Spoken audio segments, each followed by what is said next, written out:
That's so sad.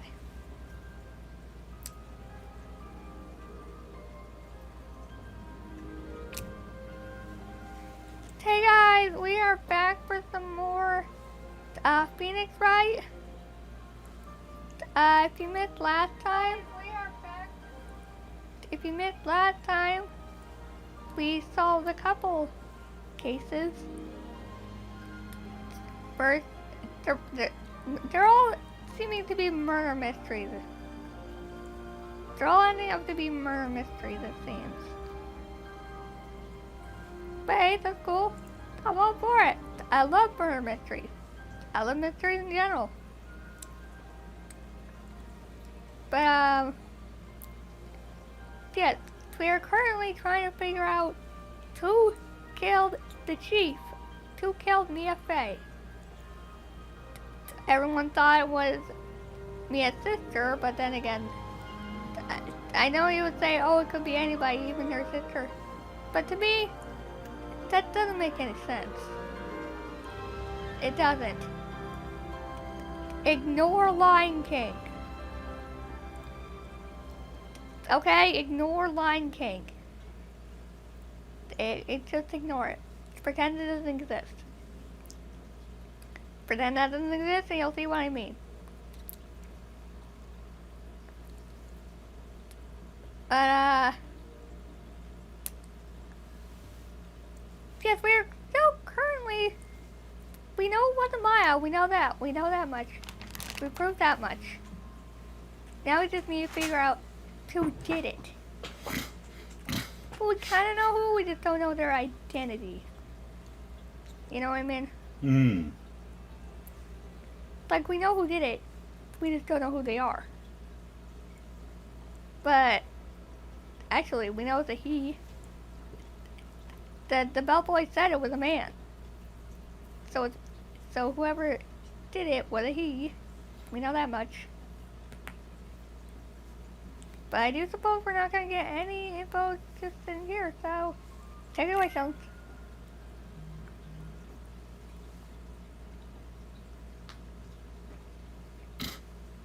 Look at all those characters that you've only met 3 of the 6. Capcom.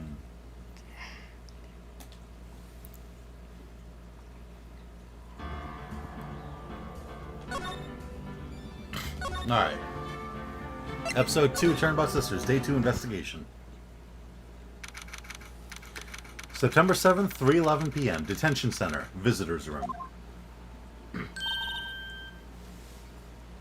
Well, hello. I didn't expect anyone to visit me in such a dank place as this. It's really quite moving. Not, you stinking lawyer! I hope you die! Have you come to laugh? Yes, laugh at the fallen Miss May! No, not really. There's something I wanted to ask. Unfortunately, there's nothing I want to be asked. Haven't you done enough questioning, you spiky head? Here we go again. Please, you're scaring the security guard.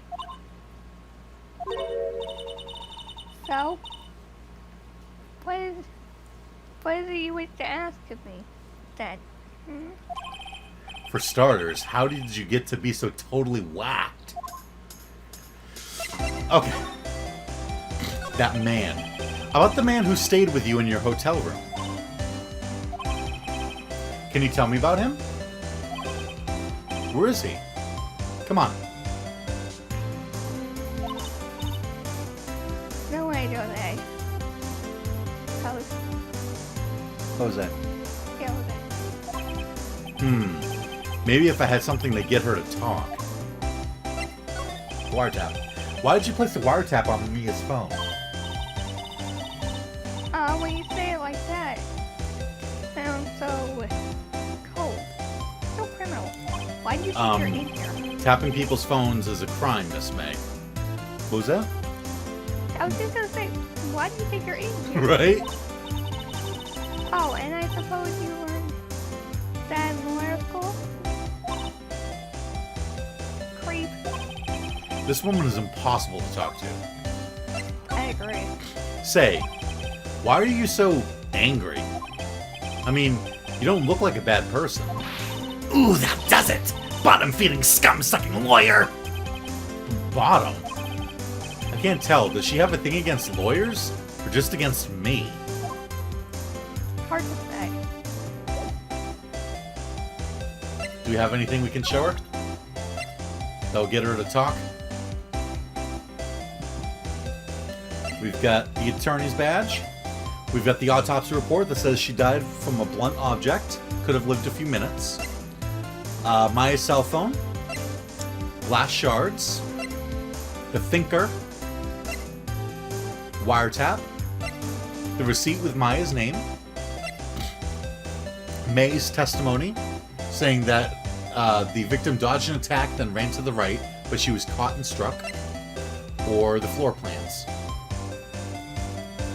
Is there any of that we can show her? What do you think? I mean, we could probably say, hey. Hey, guess what? Actually, I really hate your guts. Don't get lost. Because, well, I'm not cooperating. Thanks, I noticed. Okay, so let's just show her everything. If she's gonna say the same thing. Okay. Okay.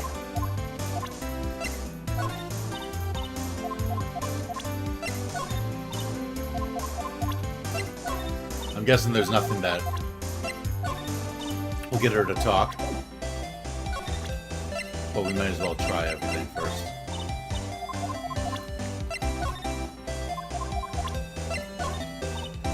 Okay. Then let's go somewhere else.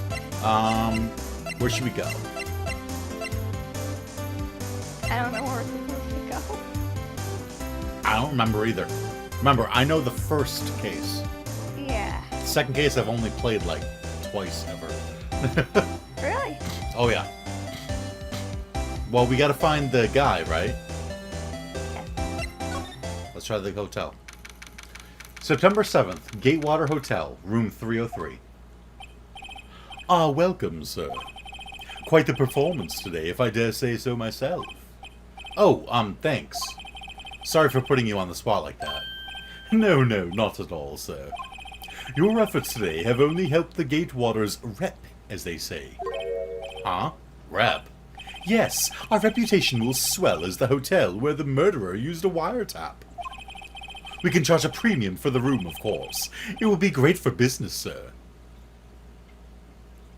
So they're happy that we found out, you know, that she was involved in a murder. Because now people will want to live, like, sleep in the murderer's room. And so they can charge more money. Interesting. Whoa. Miss May hasn't been charged with murder. I, too, will become famous. The bellboy who brought the murderer iced coffee. Why do I feel like we're both stuck in the same bad dream? So, you are our honored guest. Please let me know if there's anything I can bring you. About Miss May. Oh, her? Sir, not to boast, but I knew the moment I saw her. She'd do it, I said. Do what? I'm starting to think the most suspicious person here is this guy. Right? What is it? I want to ask you about the man who was with Miss May. Ah, yes. He struck me as a real lady killer, if you'll pardon the expression. I'd do it from the moment I saw him, sir. He'd do it, I said. He and I are of the same ilk. We both carry the scent of danger. There we are in total agreement, Mr. Psycho Bellboy. If you had a photo of that man, I'm quite sure I could identify him. A photo? Could you tell me about this hotel? Absolutely. And on that subject, I have an excellent idea, sir. Currently, this hotel is known as the Gatewater. I propose that we add a subtitle. A subtitle? The Gatewater Hotel, Murder Manor. Well, what do you think? Sounds great. Whatever floats your tea set. I get it. Huh? There's still a screwdriver stuck in that drawer. Ah, please leave that as it is, sir. That's the drawer of terror, hiding place of the murderer's wiretap. Oh my god. It's set to become one of the most popular attractions here. This guy's serious. I don't believe it. A vase, as expected. I'm not good with flower names, except maybe tulips and sunflowers. Ah, that is the flowers of the killer. Right? Ah, a still scene painting. Wait, should that be still life? Whatever. One of those is hanging on the wall. Curlimus says, "Hey there, I love Ace Attorney." Hello. Hello. I do too, and she's getting hooked real easy. It's a murder mystery. Right? A bottle and 2 glasses rest on the table. Why hasn't he cleaned these up by now? I wonder. Ah, I beg your pardon, sir, but if you could please refrain from touching those. It's part of the decor. I call it the last drink before murder. We'll be famous, the talk of the hotel industry. I mean, then the subtitle would make sense if maybe this was a scene of a murder? The scene of a murder? Right? If it was the actual scene of a murder, then sure. Yeah, Then maybe sure, do whatever people you would- like. Yeah. Then sure, do whatever you like, but... Seriously? A simple bed. It's been recently made. Nothing eye-catching here. Nice weather again today. I can see the Fay and Company law offices, of course. Ah, yes. We plan to install a telescope in that window, of course. Just $5 will earn you 3 minutes of a view to a kill. Thank you. Just kidding, sir. Oh. By that look in his eyes, I'd say he was more than serious. What is wrong with you people? Well, I mean, you can get a lot of money for, you know... The character didn't get, I swear. Alright, September 7th, Fay and Company law offices. Looks like forensics is taking the day off today. Detective Gumshoe's nowhere in sight. Thank God. The police really gave this place a working over. I doubt there are any valuable clues left. Suppose it can't hurt to take a look around, though. Mia's favorite potted plant. I guess I'll have to water it now. The sky is blue, and so am I. There's that hotel right across the way.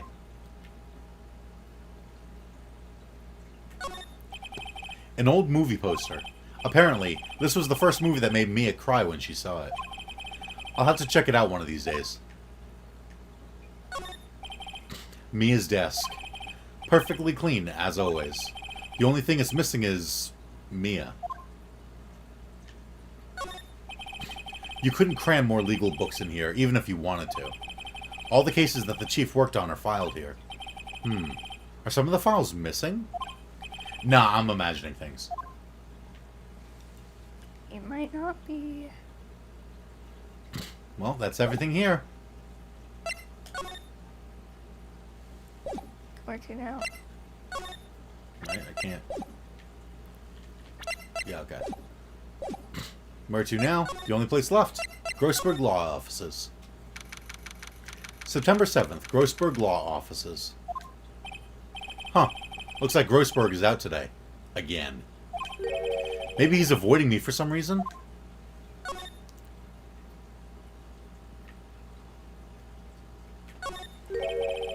Wait a second. Wasn't there a giant painting hanging on that wall? I was gonna say, the painting's missing, hello? Yeah. Yeah, it was a painting of sunflowers, Marvin Grossberg, or fishermen. I think it was Marvin Grossberg. Wasn't it? It wasn't a very memorable painting anyhow. A table for clients. An elegant ebony case. And if I'm not mistaken, that lighter's made of solid gold. Even I can tell someone here's got money to burn with a solid gold lighter. What's this? Old photos? There are 2 lying here. Something's been written in pencil on the backs. DL6 Incident, Exhibit A. DL6 Incident, Exhibit B. Let's take a look at these. Which one first? Let's start with A. I'm sure I've seen this person somewhere. Perhaps I'll borrow this photo. I'm sure no one will miss just one little photo. And it might be a valuable clue. I'll take it for now. Photograph quietly added to the court record. On the back, the words DL6 Incident Exhibit A are written in pencil. A photo lies on the desk. Maybe I should switch it with the one I took?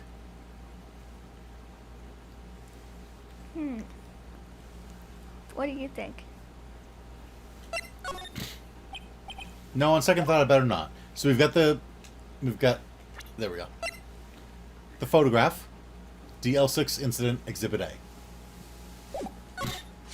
And then we've got a picture of some dude. With really weird hair. Yeah. Should you switch it?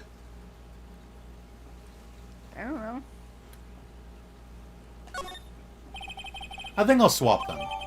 Photograph added to the court record. On the back, the words DL6 Incident Exhibit B are written in pencil. Remember how the bellboy said that he'd recognize the man? Yeah. If he saw a picture of Yeah. him? The man. Take the man. This might be the man, so Take we the might man. as well try it. Expensive-looking mahogany bookshelves filled with expensive-looking books. Funny. They don't look like they've ever been read. Move. Hold on. I think there's one more. Yeah, we didn't check the desk. A solid mahogany desk. The wood's been polished with deep luster. Okay. We want to make sure that we see everything, because if we miss even one thing, we could get stuck. Like a plant. An expensive potted plant. No idea what kind of plant it is, but it's probably the most expensive one available. No, in Grossberg, yeah. Alright, where are we going? The hotel. I need. Take a look at this photo. That's him, detective. I'm the lawyer. Oh, I know that. I just wanted to say detective once. You know how it is. No. No, I don't. Without a doubt, that is the man who checked in with Miss Maple Bay. Miss April May. How about I write an affidavit swearing that that's him? An affidavit? This guy's way too excited about this. Have him write it or turn him down. So basically, he's saying, how about I write like a note and sign my name saying that I said that was the man. So that you've got proof, you've got my statement.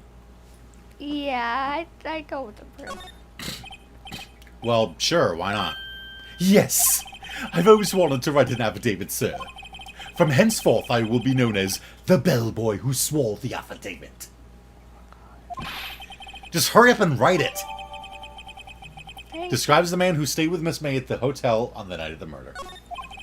Not even Miss May can play dumb to this. No, she couldn't. Alright. Not even Miss May could play dumb.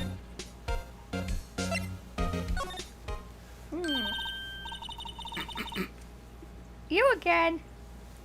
Can you take a hint and stay gone? Hey, the only reason I'm back here is because you won't talk to me. Oh, so it's my fault now. You don't just have spiky hair. You also have a spiky heart. That does it. When this case is done, I'm shaving my head.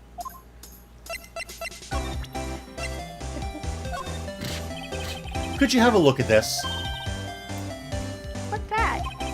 The bellboy's affidavit. It tells us everything he saw. Such as the man you checked in with. Who was most definitely this guy. Now I'm getting somewhere. Ease her fears or push her hard? What do you think? So one, if we ease her fears, we'll be like, don't worry, you're not in trouble. I just want to talk to him. Or push her hard, we could be like, alright, tell us who it is. So either good cop or bad cop. Pretty much. I think either one will work, but I don't know. Good cop or bad cop. don't know. I say she's giving us a lot of trouble. So push her. Push her. Back up. This is it. All or nothing. Time to do a little bluff. No use playing dumb, if indeed that's an act. If you don't talk, I'm taking this info to the press. What? Even though he should have been witness to murder, your little friend was missing. I'm sure the press would have a field day with his reputation. Oh, fine, I'll talk. You win, lawyer. Yes! Man, that felt good. It's great to be alive. Why are you pumping your fists in the air? Now, tell me about the man you were here with. That you were with. The man. He's my boss. Wright. The president of the information gathering Yep. conglomerate? Yep, conglomerate. Yep. Conglomerate? What does that mean? It's like a group. Conglomerate Blue Corp. That's a Blue Corp. I don't need to spell that out. Right. Red, white. Information gathering? Well, I suppose you could call it a detective agency. So this is the man that was with you the night of the murder. I'm scared to talk. I don't want to end up like her. It's okay. I'll just ask Mr. White himself. Can you tell me where Blue Corp is located?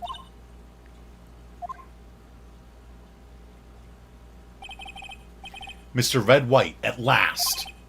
Finally, a lead on this guy. If April May couldn't have done it, that leaves him. Time to take action. Bellboy's affidavit discarded. So we don't need the affidavit anymore.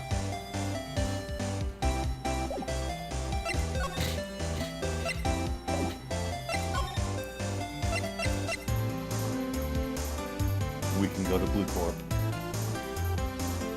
And where else to go, really? September 7th, Blue Corp Inc., CEO's office. What's with the surreal decor? Welcome! Please furnish me with the title of your personage. What the? Your name? What's your name? Found him. I was just inquirably asking the title that you go by. Wright. Phoenix Wright. Inquirably? Mr. Wright, is it? Right, I see. Splendiferous. Perhaps I have intimidated you with my giantesque vocabulary? What is this guy's problem? I'm Red White, CEO of Blue Corp.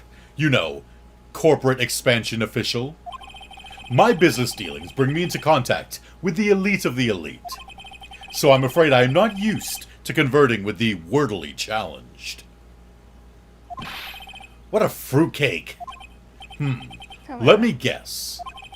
You are an attorney fresh out of law school, are you not?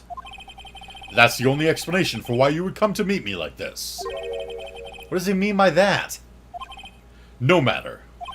So, what business does a mighty lawyer have with a man such as myself? Yipes. This guy's arrogance meter is off the scale.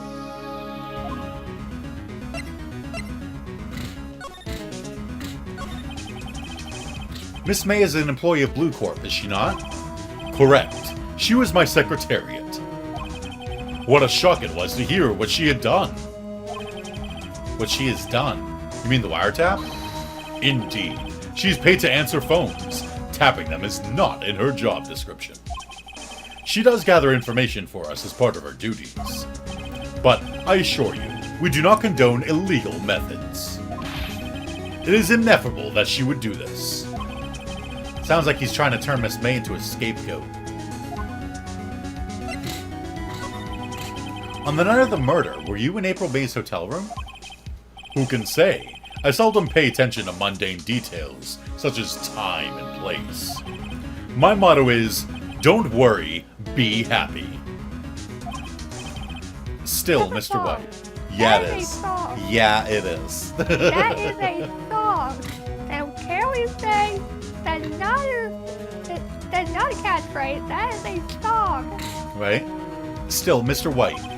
The hotel bellboy has stated on the record that he does remember you very clearly. No matter. The bellboy can say what he pleases. I still won't talk to you. If you want me to speak, put me on the witness stand. Although I doubt you'd be capable of doing that. He raises a good question, actually. Why didn't the prosecution call him as a witness? He should have seen the same thing as April May. Oh, the police, the courts. To me, they are mere toys, playthings for my amusement. What kind of company is Blue Corp anyway? Ah, excellent question. We buy and sell various kinds of information. We are a company of the future. You might say, we are the future. Sell information? In just 10 years, I've built this business up into the grand office you see now. Ah, in case you were wondering, Blue Corp was named after the color blue. I, Red White of Blue Corp, as founder and CEO, named it so. And why, you ask? Because I like the color blue, of course. Okay. He really is a fruitcake. Fantabulistic, is it not? He really is a fruitcake. Yeah. There's something that's been bothering me. Yes? What might that be? That big painting on the wall over there. It's gorgeous? I've seen it before? Or when did you get it? I couldn't even see it.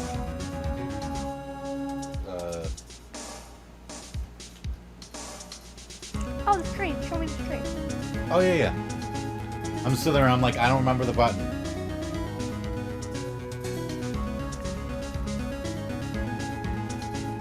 I'll go back to when we entered the office. Because then you'll be able to see it.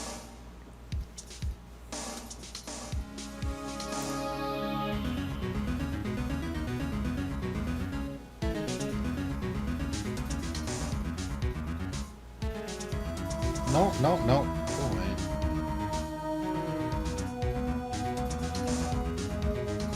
Hang on, guys. We're trying to...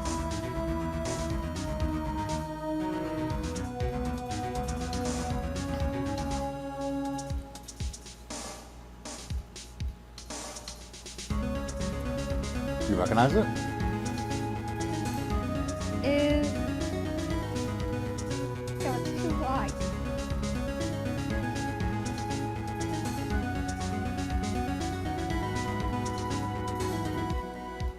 Is that the painting? Yeah. It is? Yeah. Oh. So that big painting on the wall over there, it's gorgeous. When did you get it? Or I've seen it before.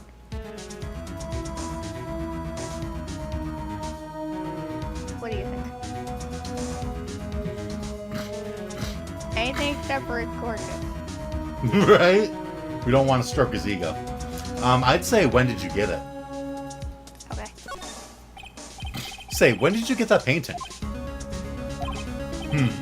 No idea. I forgot. I've seen that painting before. Yesterday, in fact. Why do I find that painting here today? Mr. Wrong, was it? Right. It appears you do not fully grasp your position here. I ask again, who are you? Huh? A lawyer? No, my feeble friend. A mere lawyer.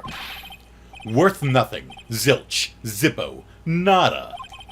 Just like that sorry excuse for an attorney, Grody Burger. What? Ugh. Oh. He punched me. Well, Mr. Lawyer, what will you do, eh? Charge me with assault? Charge away, I welcome it, for it is you who will be found guilty. What? Heed my exposition. The police, the courts, they all do my bidding. So you say. But I wonder, is that kind of control really possible? I don't expect you to understand. It is a world beyond your compensation. You came here from Grody Burgers, I presume. Mr. Grossberg's, yes. Then you must ask him, why is it that this painting of his hangs here? Perhaps then he will tell you. Perhaps you will explain how a man can live life purely for personal profit. Go now, skedaddle. There is nothing more to discuss.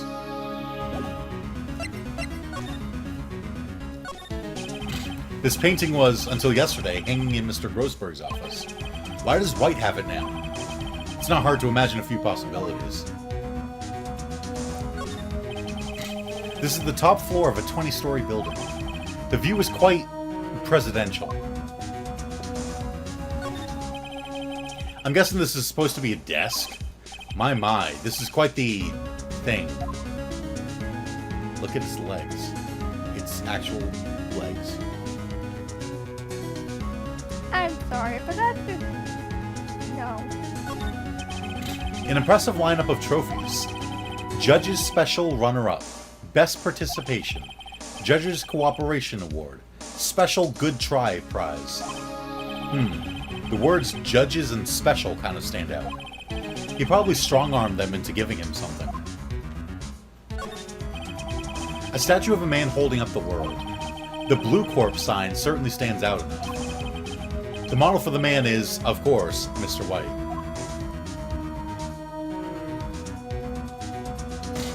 Alright, well. Shall we go ask Grossberg?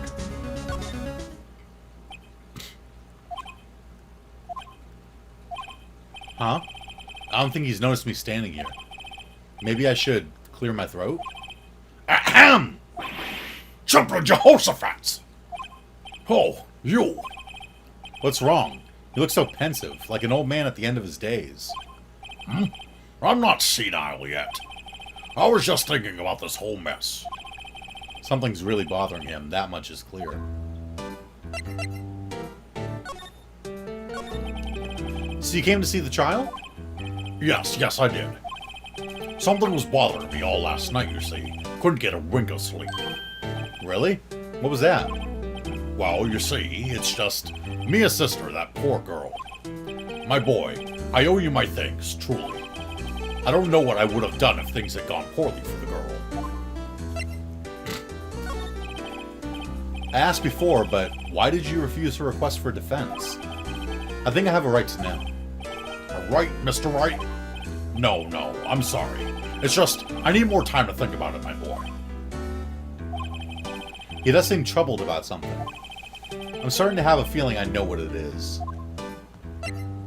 Do you? So I paid Blue Corp a visit. Oh, I see. Mr. Grossberg, I have to admit, something has been bothering me. Oh, what is it? Well, out with it, my boy. You see, it's just that big painting, that photo of Mr. White, or why wouldn't you defend Maya? The big painting? Mr. Grossberg, sir, there was a giant painting hanging right there the other day, was there not? The one you said you had no intention of parting with? Well, I saw it. Today. It was in the CEO's office at Blue Corp. Red White's office. So, you noticed. I suppose I should have guessed you would. It is a large painting. Mr. Grossberg, I know you and Mr. White are connected somehow. Connected, you say? Yes, and I know what it is. He's giving you information, he's blackmailing you, or your lovers. His what? His what? Which one? I'm not choosing this one. His lovers? Right. You gave him the painting because you and him are madly in love. No. No. Okay. I'm gonna go with giving him information. What about you? That's not what I'd pick. What would you pick? what blackmailing means? That's what I figured. Blackmailing is when you have information on someone that they don't want to get out. So you go, well, I could send these pictures to the press and let it slide and let it, sneak out what you did. Or you could give me some money or, a painting or something. And I'll keep my mouth shut for now. Blackmail? That'd be my guess. Mr. White has something on you, doesn't he? Blackmail? Oh. I think that painting is fairly gaudy proof. Very well. This may be the chance I've been waiting for. Maybe it's time to get this off my chest so I can finally rest easy again. After all, you or me as understudy. Perhaps it was fate? What's he talking about? Red White is a man who makes his living through intimidation. Blue Corp is a company that excels in finding people's weaknesses, I'm afraid. I've been paying them for 15 years now. Wow. Okay. 15 years? All because of the DL6 incident, as you may have guessed. The name on the back of those photographs. As you suspected, I could not stand in defense of Maya because of this. White would have destroyed me if I did. So that's the connection. It is hard for me to tell you this, my boy. But arresting Red White will be nigh on impossible. Impossible? Why? He has information on everyone. It gives him an iron grip. He owns judges, attorneys, prosecutors, police, and politicians. What are politicians? Politician would be mayor, president, senator. Someone in politics. Someone that, makes laws and would be able to, even if you got the police on your side, a politician could lean on the police and be like, yeah, no, you're not going to arrest him.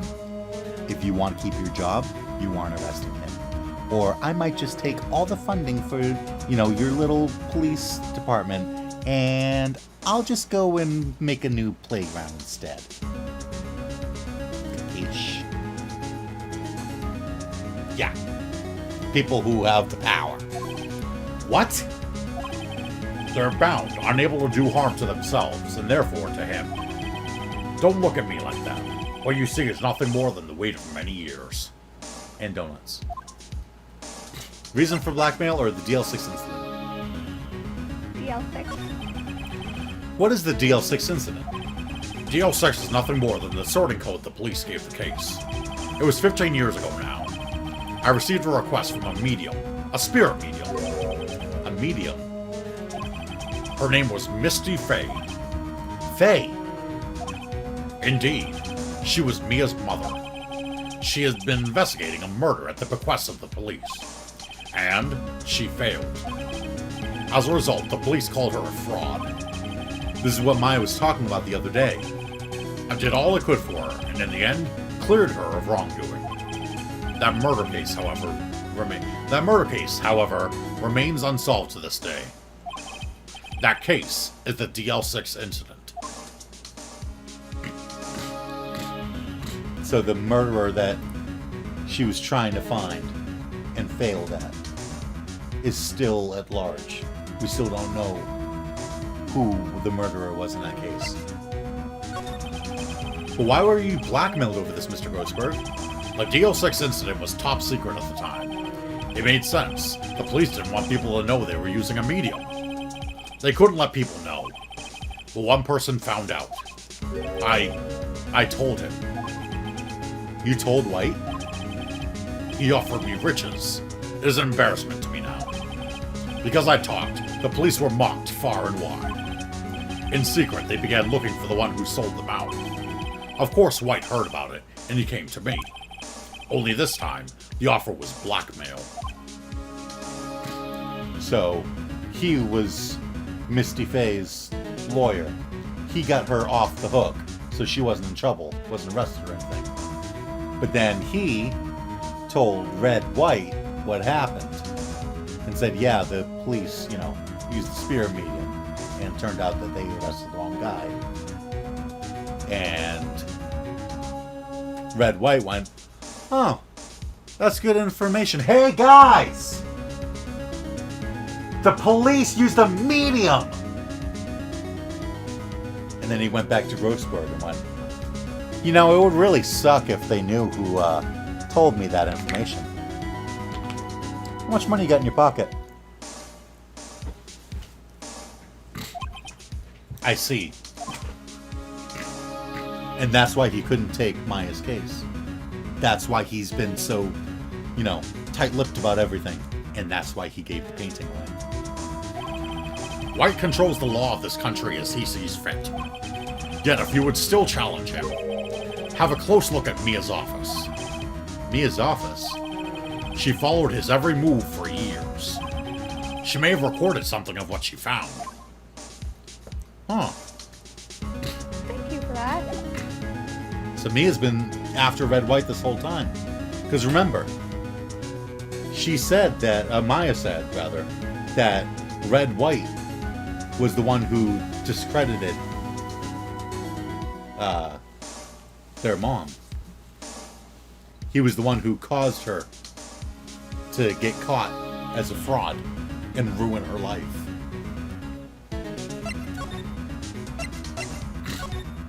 So Mia might have gathered some info on him. It's funny, looking at this room, it seems so normal. Hard to imagine a murder took place here. Mr. Grossberg said there would be clues. Maybe I should have another look. Where would we look? Where would she hide clues? Her desk? Maybe? Mia's desk. Perfectly clean as always. The only thing it's missing is Mia. What about her books? Her legal books? All the cases the chief ever worked on are filed here.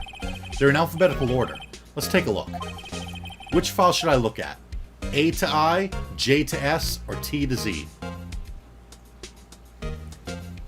Let's work our way down. Let's see if there's a record in this file that catches my eye. A, B, F. Misty Faye. That's me and Maya's mother. Should I take a look?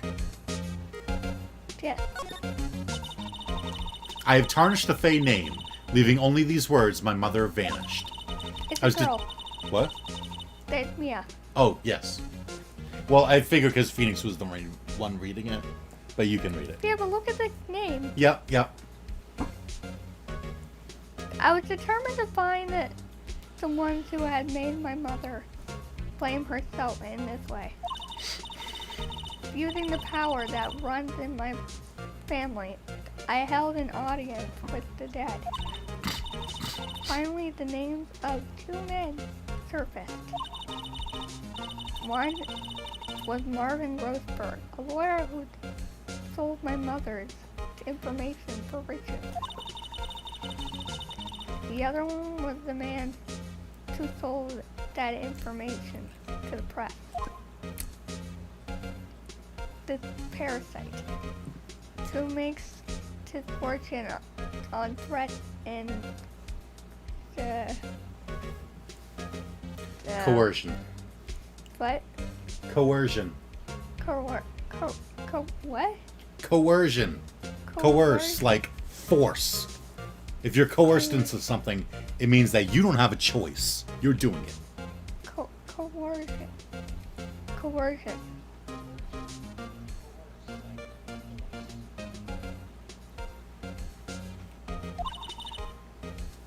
His name is... The record stops there. So Mia knew Grossberg. Which file should we look at?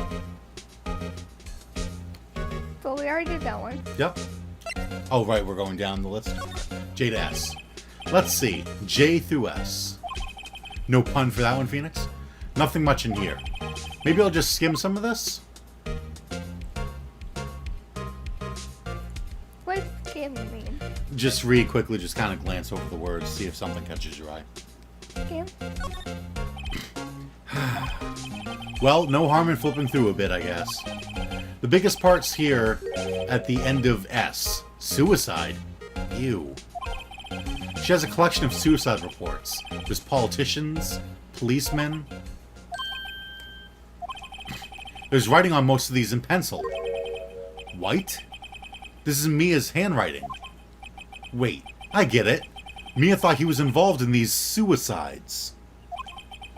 White drove them all to... I can use these newspaper clippings. Let's find the most disturbing one. Article about a politician's suicide. The word white is written in pencil at the top. Check them. T-U... I know, W. White.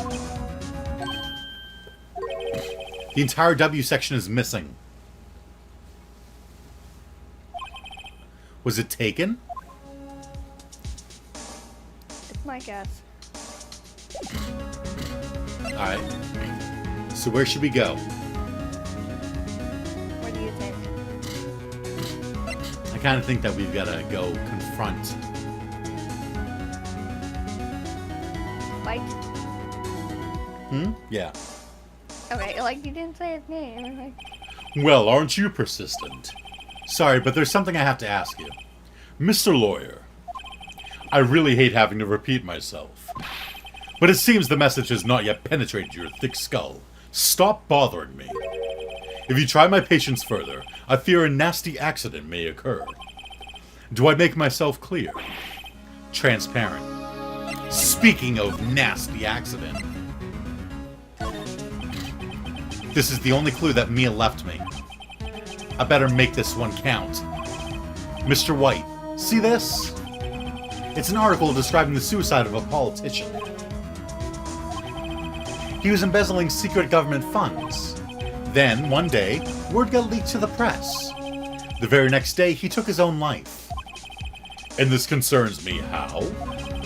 I found this article in Mia's office. Miss Mia? She had a file filled with articles like this. Every one of them was labeled with a single word. White. Mr. White, I know what you did to this politician. You bribed him, you spied on him, or you blackmailed him. what do you do? What's Red White's whole thing? Blackmailing? Get it? Get it? Get it? Because his name's White and he blackmails people? You were blackmailing him. Blackmail? Not just him either. You were threatening and coercing hundreds of others. You were involved in all of the suicide cases that Mia investigated. This company is built on blackmail. I'm right, aren't I? What a bizarre accusation. Mr. Wrong, what is it that you should be doing now? Investigating me? No, no, no. I think not. You should be searching for the one who killed Miss Mia.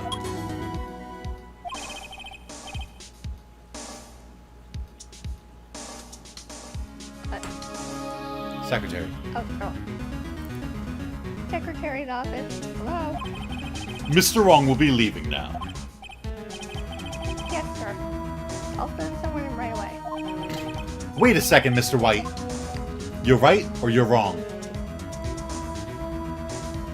Wrong about what? I don't know. But I think maybe we should kind of pander to him a bit. We should kind of be like, oh, you know, you're right, you're right.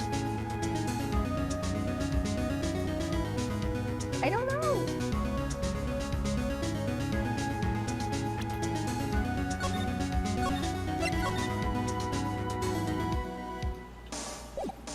Do you know now? I want to say wrong. You're wrong, Mr. White. Excuse me. What I should be doing now is going after you. Just what are you insinuating? Mia was onto you. She was keeping tabs. For this reason, you had April May tapping her phone. Then, Mia was murdered and all the documents about you mysteriously disappeared. So, the culprit would be... Even a child could work it out, Mr. White. You did it! Secretary's office. We won't be needing an escort for Mr. Wrong. Instead, please connect me to the public prosecutor's office. Of course, sir. Yeah. Of course, sir. One moment, please. White, that you? What are you doing calling me at a time like this? Hello, Chief Prosecutor? I've changed my mind. I want to testify tomorrow. Oh. We got him on the witness stand. Ah! What's this about? The Mia Fey case. I witnessed the murder, you see. And thus, as a very important witness, I would like to testify. What? Why now? I thought you said you didn't want to go to court. Quietude. I told you I changed my mind, didn't I? Oh, and one other thing. Send the police over here right away. The man is standing right in front of me. He looks dazed but could be violent. He's blaming us. What? What man? Are you even listening? The executioner, the hatchet man, the liquidator, the killer, man! What? Mr. White, this isn't another one of those... Chief Prosecutor, I do not believe you are in a position to freely offer your opinions to me, correct? I'm telling you to send the police, now. Did I not tell you, Mr. Wrong? You are a mere lawyer, as was Miss Mia. How dare you? I'll point the finger at you, and you'll be tried as Miss Mia's killer. The case is as good as settled. No lawyer of any worth will defend you. I have friends in the local lawyers association, you see. You'll be given a lawyer so stupendously inept that they make even you look competent. I feel faint. Detective Gumshoe reporting, sir. Ah! Butts! Harry Butts! Wright, actually. Phoenix Wright. My friend's name is Larry. Oh, right. Sorry, pal. Butts was that murderer, right? He was not a murderer. Detective Gumshoe, I present to you the man who killed Miss Mia Fey. What? Take this despicable human being into custody. Farewell, Mr. Wrong. September 8th, 3:37 p.m. Detention Center. Visitor's room. I can't believe it's only been a day since the first trial. My trial begins tomorrow. White's going to set a trap for me. And the prosecution will be in on it, of course. Edgeworth included. An attorney was assigned to me by the state yesterday. I refused. I had an idea. Right. Mr. Wright. Oh, Maya. Great, they let you out of detention. Just now, yes. It's all thanks to you. Now I'm afraid we've switched places. What? You mean you? I explained what had happened to Maya. I don't believe it. How many people does that man need to destroy before he's satisfied? My mother. My sister. And now you. She's gone. This has gone too far. Mr. Wright, please tell me. Is there anything I can do? I'm gonna get a drink. Think, is there anything that she can do?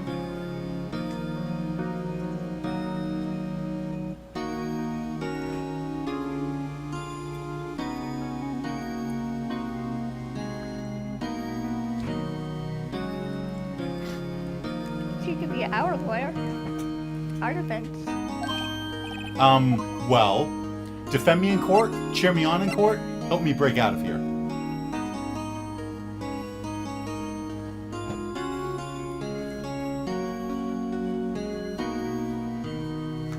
You literally said one of these answers. Yeah, I know, but now I'm not too sure. Yeah? Because, like, are we going to be defending ourselves? Is that the thing?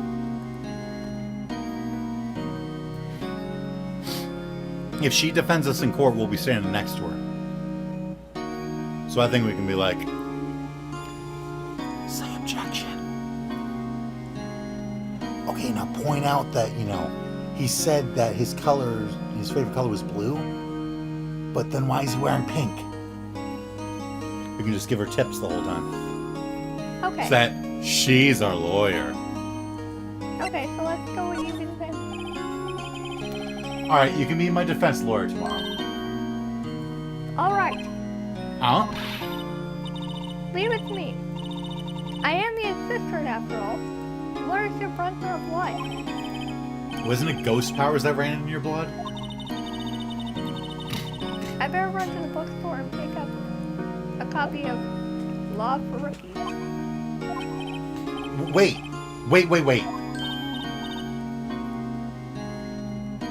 What?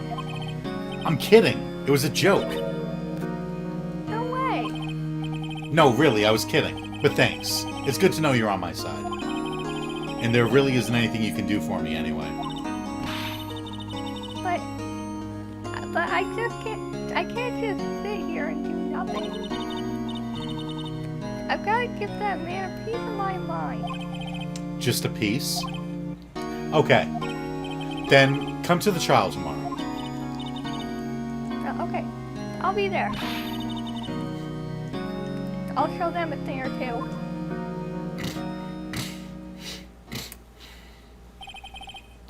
Times may change, yet with crime it's the same old story. In fact, it's gotten worse. Lengthy court proceedings are no longer realistic.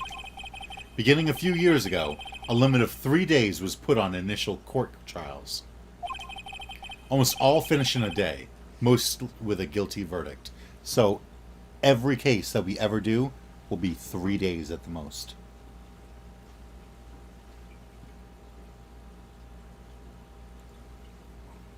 I'm confused. What do you mean? What does that even mean? Remember how we had the case the first day? And we proved that Maya wasn't the killer, and we said, it must be that other guy? And then court ended for the day. So now there's a second day where you can have more trial, and you can try and solve the mystery. But if they end the court that day, you only have one more time in court to prove yourself innocent. Oh. Yeah. I never thought I would end up in the defendant's chair myself for this case, with the true culprit appearing as the star witness. This is it. Tomorrow it's me or him. To be continued.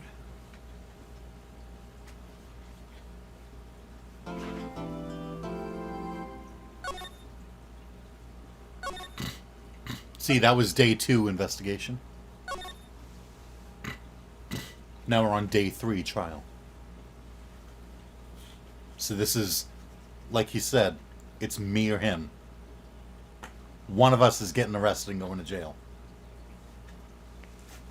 If we don't prove our innocence, we're getting arrested.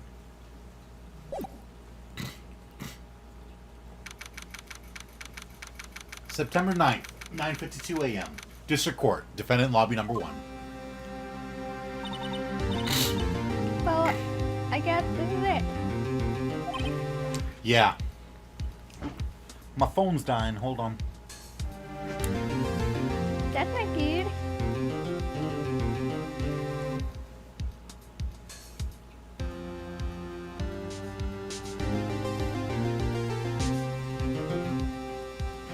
What was that? That's not good. You. Yes, you knew it.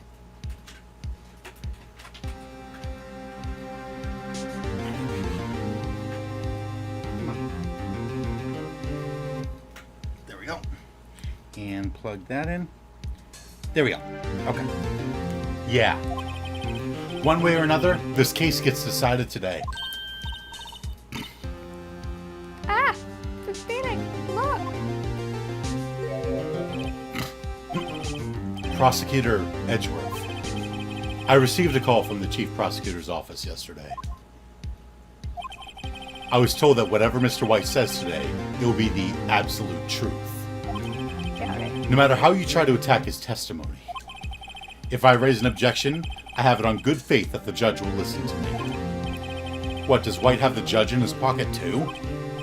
So, you're saying I'm going to be guilty. End of story. I will do anything to get my verdict, Mr. Wright. Anything. Why? Why? How can you torment an innocent person like this? Innocent? How can we know that? The guilty will always lie to avoid being found out. There's no way to tell who is guilty and who is innocent. All that I can hope to do is get every defendant declared guilty. So I make that my policy. Edgeworth, you've changed.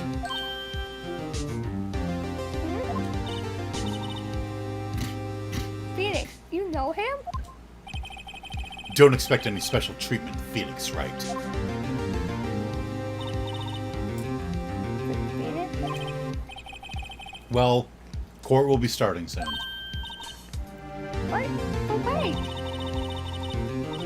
Your defense attorney isn't even here yet. They're not... I'll be defending myself. What? Okay, let's do this. Yeah? Okay. September 9th, 10 a.m., District Court, courtroom number 1. He thinks he's alone again. He's looking right at me while he's yelling. He wants attention. Court is now in session for the trial of Mr. Phoenix Wright. The prosecution is ready, Your Honor. The defense is ready, Your Honor. Mr. Wright, are you sure you're up to doing this? Yes, Your Honor. I'll be defending myself. Understood. Very well, Mr. Edgeworth. How is that even allowed? It's like, what? You're defending yourself. That makes no sense. What do you mean? We know best that we're innocent. Yeah, but who's gonna believe us? Well, that's why we gotta prove. It's a lot harder to defend yourself in court than to get a lawyer, but it is possible. Very well. Mr. Edgeworth, your opening statement, please. As the details of the event are already quite clear to the court, today we'll hear the testimony of a witness to the defendant's crime. I see. The prosecution may call its witness. That went far too smoothly. Why didn't the judge ask Edgeworth why his witness didn't testify before? It's like he already knows why. If anyone's gonna raise an objection about this, I suppose it's me. Raise an objection or let it go. Raise no objection. Mr. Edgeworth, you owe an explanation to the court.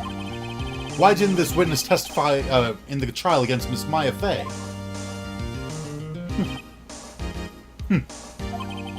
I'm ever so sorry. Mr. White is a busy man, and besides, at the time, I thought that Miss May's opinion was all that would be needed. Again, my sincerest apologies to the court. Excellent, Mr. Edgeworth. I appreciate your demeanor.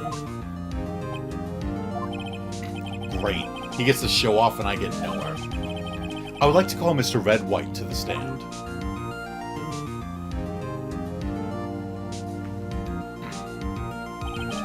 Please state your full name.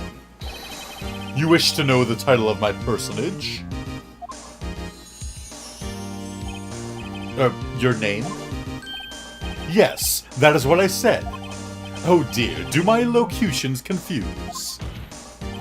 Name! These two are great together. My name is Red White, but my friends call me Blanco Nino. What? I love how Edgeworth's like, name.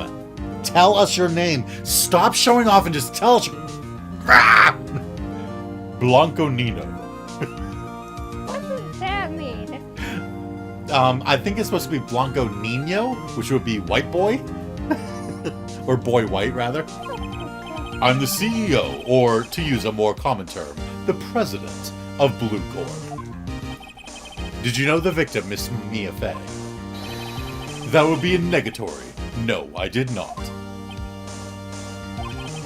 You were at the Gatewater Hotel the night of the murder? Correct. And you witnessed the murder from there? Why tell you what you already know? Very well, Mr. White. You may begin your testimony. If I can't rip this guy's testimony apart, I'm done for. Why do I always feel like it's the end of the world and I'm the last man standing? I hope you have made your peace with God, Mr. Lawyer.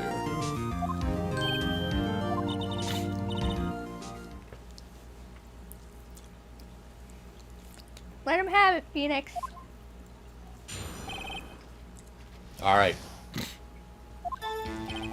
Let's see. It was about 9, I believe. I was quietly that's reading to you, some papers by the window. Then I heard a bedlam coming from outside. Surprised, I turned to look at the building across the way. It was then I saw him, a spiky-haired man attacking a woman with long hair. Needless to say, that man was none other than you, Mr. Lawyer. I called Miss May over at once. She, too, was flabbergasted, of course. The victim, she ran away, but you gave chase. Finally, there was a terrible impaction. Then it was all over. If things occurred as you testify, then I'm afraid the defendant is guilty. Very well, defendant. Mr. Wright. Your cross-examination. Yes, Your Honor. The judge is dumb. Anyone who tells him anything and he goes, "Oh, yeah, you must be right. Because you said it." Well, yeah. Let's see, it was about 9, I believe. How do you know what time it was? Because I am always abso-positively perfect, you know? No, you're not getting away with that. You are so mistrusting, Mr. Lawyer. So, my job. what was the proper term for secretary again? What? That's my job, to be mistrusting. Right? Anyway, Miss May ordered room service for 9. It happened soon after the room service arrived. That's what Miss May said, too. Press further or hold back? Press further. True, the bellboy who brought the coffee saw Miss May. But he testified that he did not see you at the time. Ahem. This is your concern? Silly lawyer. Miss May received the coffee outside the room. Of course he could not see me. He would need X-ray vision to pull off something like that. Tell us, what were you doing at that time? I was quietly reading to you, some papers by the window. By window, you mean the one directly across from Fay and Company law offices? Correct. That is the only window you see. And there you were reading papers? Correct. The Gatewater is a businessman's hotel, and I'm a busy man who have business to do. Then I heard a bedlam coming from outside. A bedlam? It must have been when you attacked, I assume. We see. Continue. Surprised, I turned to look at the building across the way. So you were reading your papers until you heard that sound? But of course, I'm no snoop peeping out of the windows at night. No snoop? Yeah, right. You made a career out of snooping. It was then I saw him, a spiky-haired man attacking a woman with long hair. Spiky-haired? Needless to say, that man was none other than you, Mr. Lawyer. What you just said directly conflicts with Miss May's testimony. Miss May clearly stated that the assailant looked like a girl. I've always been proud of my eyesight, Mr. Lawyer. Just what is your eyesight? Counting both eyes, 40. 40? Don't add them together! I think the witness is trying to say his eyesight is good. Hey, whose side is the judge on anyway? And what did you do then? I called Miss May over at once. She too was surprised, of course. What was Miss May doing at that time? She had just finished watching a soap opera on the TV and was weeping openly. Did you know she had been tapping the Fay office phone? Irrelevant. That has nothing to do with the case at hand. I care not. I will answer the lawyer's bold inquiry. Miss May was acting alone when she tapped the phone of this Fey woman. You'd make a good politician, Mr. White. Oh, I know. After all, I am El Presidente. You're Spanish now? Blanco Nino. Please continue. The victim, she ran away, but you gave chase. Can you be a little more detailed about that? I think it's worth knowing exactly what happened. Of course, comprende. I understand. The victim was attacked by you and ran to the left. You gave chase and struck her down. Okay. Are you sure? Wrong direction. As you know, I am always absolutely perfect. Perhaps you could change your testimony to reflect this new detail. The victim ran to the left and you gave chase. Evidence. Yeah?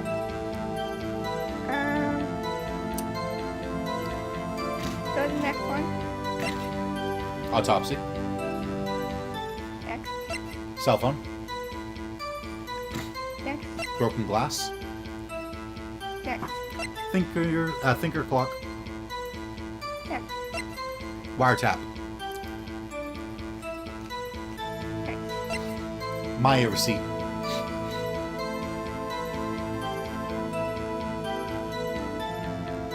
Next.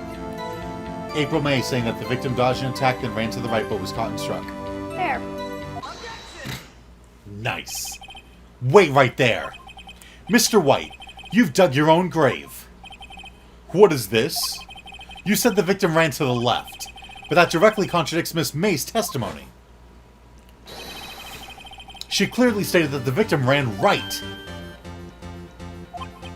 Oh ho ho, it is simple. You have misheard her. I think not. Look at the floor plans. The killer was here, and the victim here. If the victim ran to the left, as you claim she did, she would have been running directly away from the door. She would have been running into a dead end. Don't you find that odd?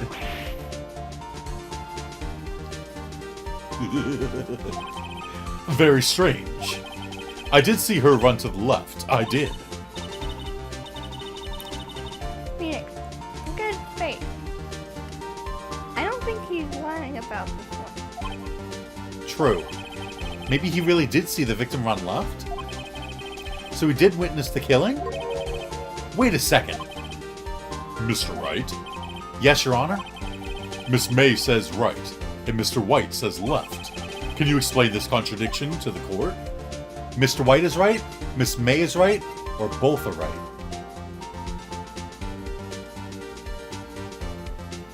I don't know. What do you think? I think both are right.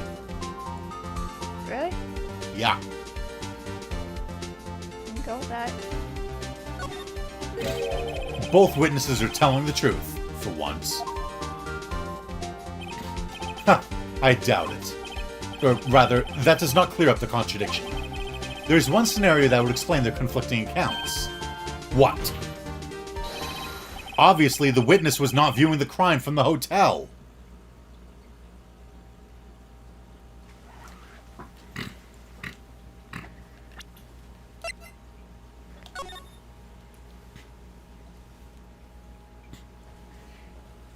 May's out here. She sees Mia in here. She sees Mia run to the right and get attacked. But what if White is standing here and she runs? Which way is it going to look like she's running to him if he's facing this way? Left. Oh. Okay, yeah, I see where you're going with here.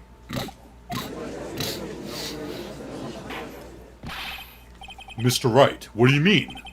Yes, what do you mean he was not viewing the crime from the hotel? If he was not in the hotel, where could he have been? In the law offices of Fay and Company, of course. More specifically, he was standing here.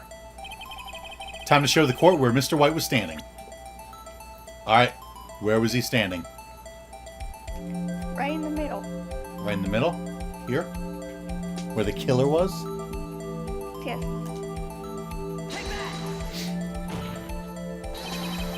This is where he was. Look. When the victim ran for the door, if he was watching from this point, to him it would appear that she ran to the left.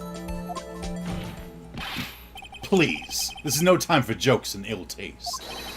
Alright. This is where the killer was standing. Exactly my point, Miles. Order. I will have order. Anyone disturbing the order of this courtroom will be held in contempt. Mr. Wright, what are you suggesting? Rapscallion. The postulations of the defense are a distortion of the truth, Your Honor. Indeed, they do seem a bit far-fetched. Ho ho ho. You provide us with so much entertainment, Mr. Lawyer. What now? He's laughing? The hilarity of the moment made me remember something. It appears I have been unclear, and for this I apologize. Mr. Your Honor, might I be allowed to testify once more? Very well, let's hear your revised testimony. Good luck. You can't fix a broken testimony, buddy. She ran to the left. Miss May's testimony was correct, as was mine. When you assaulted the girl, she first ran to the left, and then you hit her savagely. That is what I saw. Next, with the last of her strength, she ran to the right. You chased her and delivered the final blow.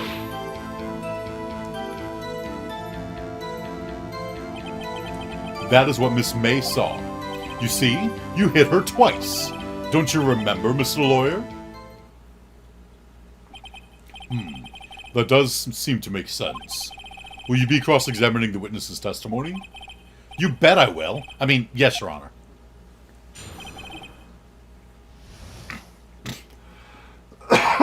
Can you catch where he slipped up?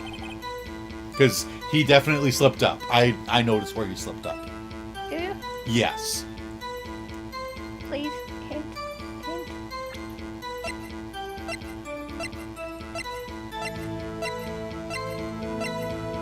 Okay, I just wanted to make sure Okay. Miss May's testimony was correct, as was mine. Let's start pressing. Let's see if you catch on. What do you mean by that? That is what I am about to explain. You Americans are always so impatient. It does not become you. Hey, buddy, you're an American too. When you assaulted the girl, she first ran to the left. What do you mean first? First? That is what happened. That is what comes before what happens next. You do speak English, right? Please sit back, relax. I will try to use simple words for your benefit. First, she ran to the left, and then you hit her savagely. That is what I saw. I didn't hit anyone. Now, Mr. Wright, there's no point hiding things from this court. I'm not hiding anything. The prosecution requests that the defense refrain from interrupting the testimony. Mr. Wright, you've been warned. Why is he mad at me? Next, with the last of her strength, she ran to the right. What do you mean, next? Next is what comes after first. I know that. Then that is all you need to know, Mr. Lawyer. As I said, she turned and made a desperate dash to the right. You chased her and delivered the final blow. Stop saying it was me. But it was you. Mr. Wright, if you claim that it was not you, then show us proof. Can I do nothing right? Nothing? May I continue? That is what Miss May saw. So each of you saw different parts? Absolutely. That's right, of course. Where did he pick up that annoying phrase? Anyway, moving along. You see, you hit her twice. I don't know where you went wrong. So were you watching both times? I suppose I was. And please excuse me for not testifying to this sooner. What do you think, Phoenix? I think we've got him right where we want him. He's slipped. Let him laugh for now. I'll soon wipe that smile off his face. So, we've got the attorney's badge. We've got the autopsy saying that she got hit by a blunt object. We've got the cell phone. We've got the broken glass. We've got the thinker clock. We've got the wiretap. We've got Maya's receipt. We've got the testimony saying that she dodged an attack and ran to the right. And we've got the floor plans.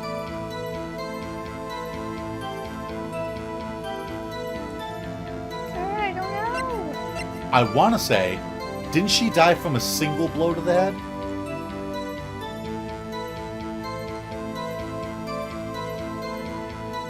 And he's saying, you hit her twice.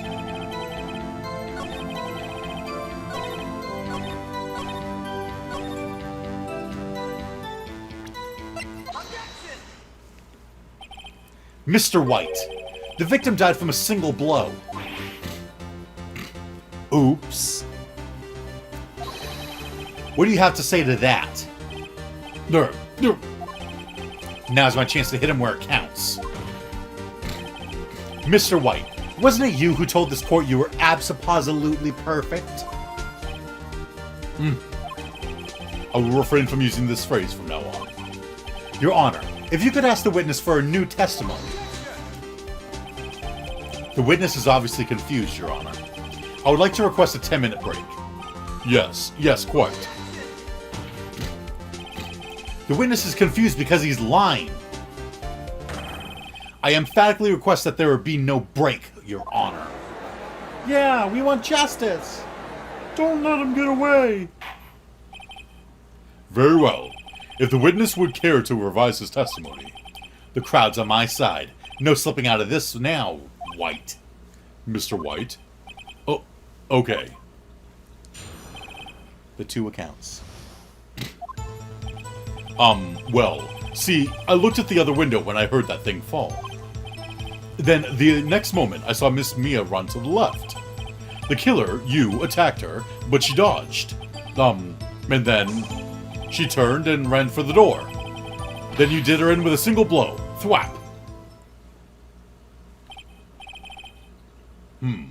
Thwap indeed. Very well, you may begin the cross-examination. Mr. Your Honor, my stomach, you see, it is hurting. Deal with it. This is almost over.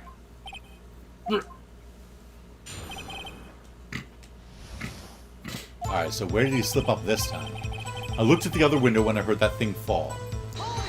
What thing fall? You heard that thing fall? What exactly was that thing? Huh? Oh, that? The glass light stand. Right, the one that had fallen over at the scene. Phoenix. Doesn't something about that strike you as odd? Yeah, very odd, or nope. I don't know. This game is confusing. So there's the broken glass stand, you see it, yeah? Yes?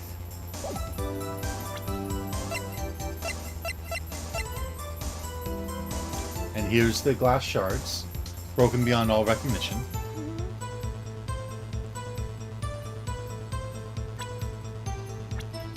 I think I know what they're going for.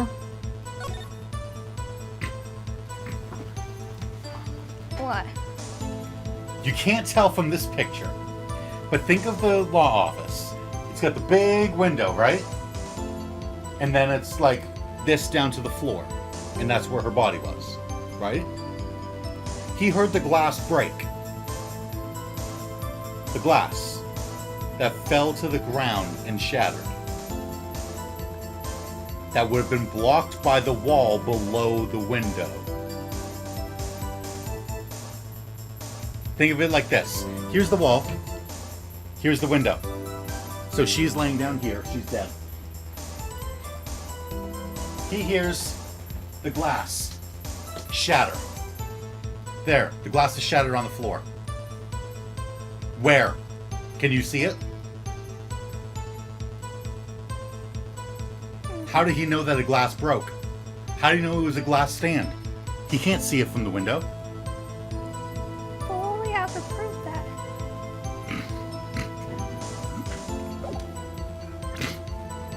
Well, first we say that something's odd. Yeah, that is odd. I'll press further. Mr. White. Huh? What? You're saying you saw the glass light stand? Yes. Then change your testimony to reflect that. Sorry, my bad. The witness will revise his testimony. Okay, of course. Alright. A light stand was lying on the floor when I looked. The glass stand was lying on the floor? That's the first I've heard of this. Why didn't you tell us about the stand before? Why? Me? Well, I was instructed not to. Wait! 1 moment! Give me a minute to gather my thoughts. I'm so confused. He was instructed not to mention the glass stand? What does that mean? White's falling apart. Your Honor, please, I ask that you do not allow the witness to be badgered any further. Mr. Wright, please refrain from badgering the witness. Yes, Your Honor. Edgeworth is on the ropes. Very well, the witness may continue his account.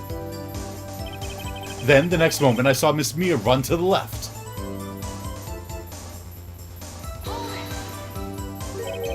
Miss Mia? Mr. White, did you know the victim personally? No. Triple no. How would I? How could I? I see nothing odd about the witness knowing the name of the victim. Mr. Wright, I will not have you harrying the witness. You're looking a little flustered, Edgeworth. The killer, you, attacked her, but she dodged. Now before, you said that she was hit before she ran. Yes, I must have been confused. But don't worry, we all know what happened now. She turned and ran for the door. What did you do then? I gave chase, of course. No! Not me! The killer, I mean. He gave chase. Good job.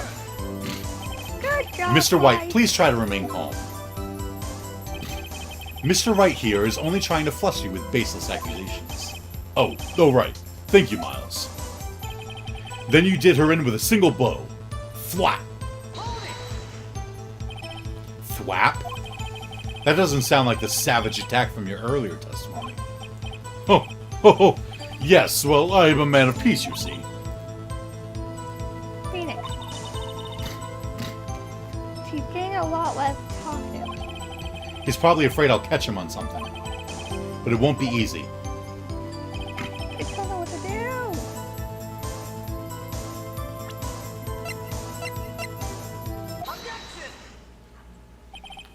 Mr. White. It was impossible for you to have seen the light stand. What? The stand broke into pieces when it fell. So how the heck would you know it was a light stand? Ooh. Just by seeing the broken pieces, you would have no idea it was a light stand. Oh yeah. Broken beyond all recognition.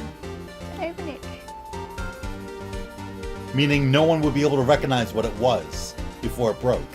It was broken beyond all recognition. Aha! Keep going.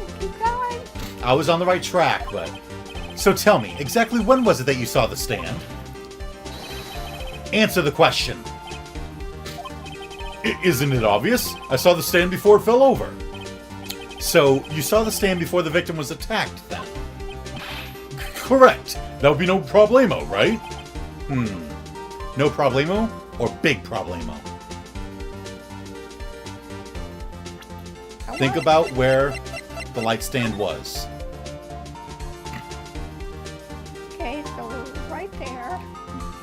Imagine it was standing up. I don't even know what light stand looks like. Just like a pole with a light at the top. Kind of like your water bag thing. So imagine it standing up. Where would it stand up? Based on where it is. Here's the base. So where would it be standing up? Right in the corner. Right in the corner, okay. And he said that he saw it from the window. The window that you can only see this much. So how did he see something that's over here? Yeah, you're getting to there.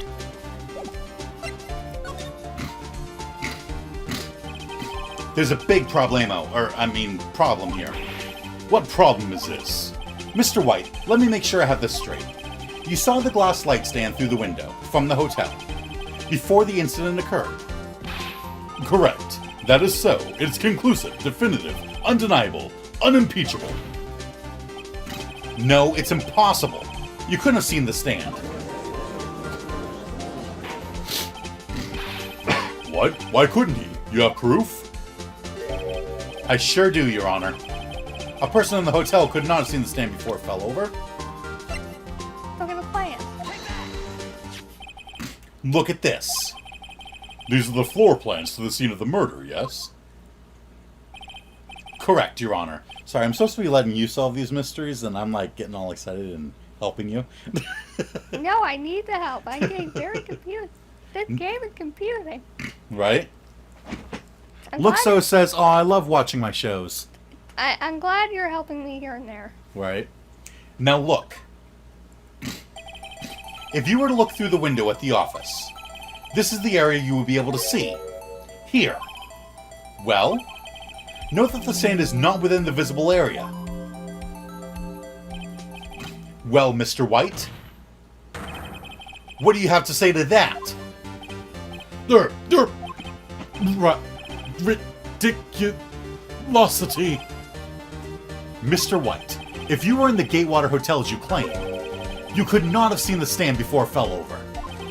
In fact, you wouldn't have been able to see it after it fell either. There's no way you could have recognized the broken shards as a glass light stand. So, when did you see the stand, Mr. White? It must have been the moment that it fell. And the only place you could have seen that from is inside the Fey Law offices. In other words, you were at the scene of the crime when the murder took place. That was good. Thank you. I thought I held back there a little. No, you did not. Mr. White? He's dead now. Mr. White, He's dead now. you did it, didn't you? Mr. Your Honor. Miss Mia. Looks like we're about to get our verdict. That's far enough, Phoenix Wright. What? Ugh, I forgot about Edgeworth. Next time, yell harder. Yeah, I was gonna say I kind of held back there a little. I should have backed away from the microphone a little bit. Mr. White, I think the time has come.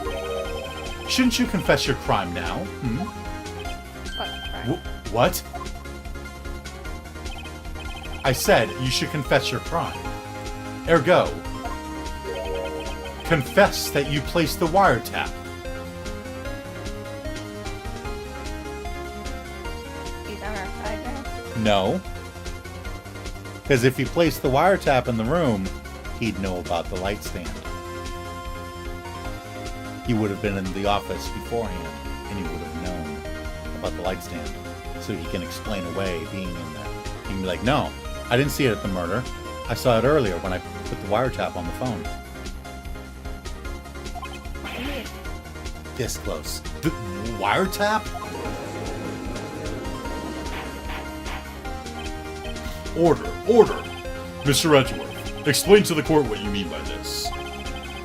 Distinguished members of the court, Mr. White is slightly confused. Allow me to explain. I really don't like the way this is headed. As you know, Mr. White is the CEO of Blue Corp. He ordered his secretary, Miss April May, to tap the law offices of Miss May, of Miss Fay. What does that have to do? Your Honor, the question is, when was the wiretap placed in the office? And by who? No, you wouldn't. Mr. White, in order to place the wiretap, you entered Miss Fay's office. Am I correct? Correct. You are most correct, Miles. Give me a break! Yes, in order to place the wiretap, I breached the Fay and Company law offices. That is when I saw that accursed light stand. Rabble, rabble. Now I'm confused. Please explain to the court what all of this means, Mr. Edgeworth. Gladly, Your Honor. Mr. Phoenix Wright has made his position quite clear. He's determined that Mr. White knew the glass stand was in the office. He has shown that there was only one time Mr. White could have seen the stand, at the very moment of the murder. Thus, Mr. Wright would like you to believe that Mr. White was the murderer. I see. However, it is a fact that Mr. White had been to the office well before the murder took place, when he went to place the wiretap. He could have seen the glass light stand then. Ergo, Mr. Phoenix Wright's theory is revealed for the baseless conjecture it is. So close. Mr. White, you will testify to the court about this wiretapping. Leave it to me. I feel faint. The wiretapping. Did we get it wrong? Nope. No, we didn't. No, we would have lost health if we got it wrong. It was the beginning of September, the week before the murder. It was basically, we got super close, but remember, Edgeworth will do anything to get his verdict. Edgeworth will do anything in order to make sure that his opponent goes down. Even if it means making his client take the rap for a different crime. Because wiretapping won't get you as much trouble as murder will. So he goes, just say you wiretapped. That way you get out of the murder. It was the beginning of September, the week before the murder. I had entered the Fay and Company law offices. Of course, I had done so to place the wiretap. That is when I saw this glass light stand. So, you saw this stand before the night of the incident, and this is how you were able to identify what had fallen over, by the sound? Correct. That is right. I see. Very well, Mr. Wright. You may cross-examine. Gah! What am I supposed to do now? Good luck, Phoenix. The wiretapping. I have zero clue what to do. I'm not sure either yet. It was the beginning of September, the week before the murder. Do you have proof? Miss April May knew the details of Miss Fay's phone conversation. This proves that the wiretap was placed before the murder. Huh. Right. I had entered the Fay and Company law offices. Was it really you that went into the office? Or was it Miss May? Unidentified fingerprints, several days old, were found in the Fay and Company law offices. Those were obviously Mr. White's. And if I know Edgeworth, he's already run a check on those prints. Now, Mr. White, tell us why you went to the Fay and Company law offices. Of course, I had done so to place the wiretap. Why did you tap Mia's phone? Sounds fine with me. Nothing wrong here, says Luxo. Yep, all makes sense. Something's fishy. This has no bearing on the current case, Your Honor. Blue Corp is a detective agency of sorts. We have a responsibility to protect client confidentiality. That is when I saw this glass light stand. Why did you notice something as innocuous as a light stand? The light stand was made entirely out of glass. It was quite stylish, so I guess it made a lasting impression on me. Such a beauticious thing deserves attention, does it not? That is all. Damn it, there's nothing there for me to press him on. Oh well, maybe he's rattled enough that I can bluff something out of him. What do we got? What do we got?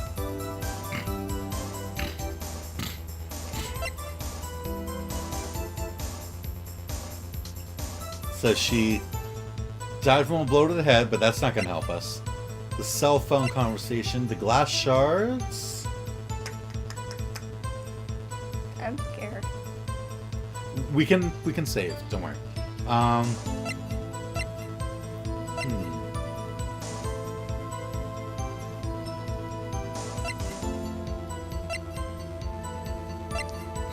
Maybe we bluff with this. Because he wanted to get the papers.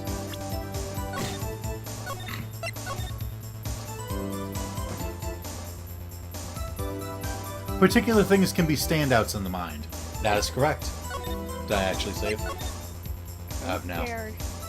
Well, I've saved now, so it's okay. It was beginning of September, the week before the murder.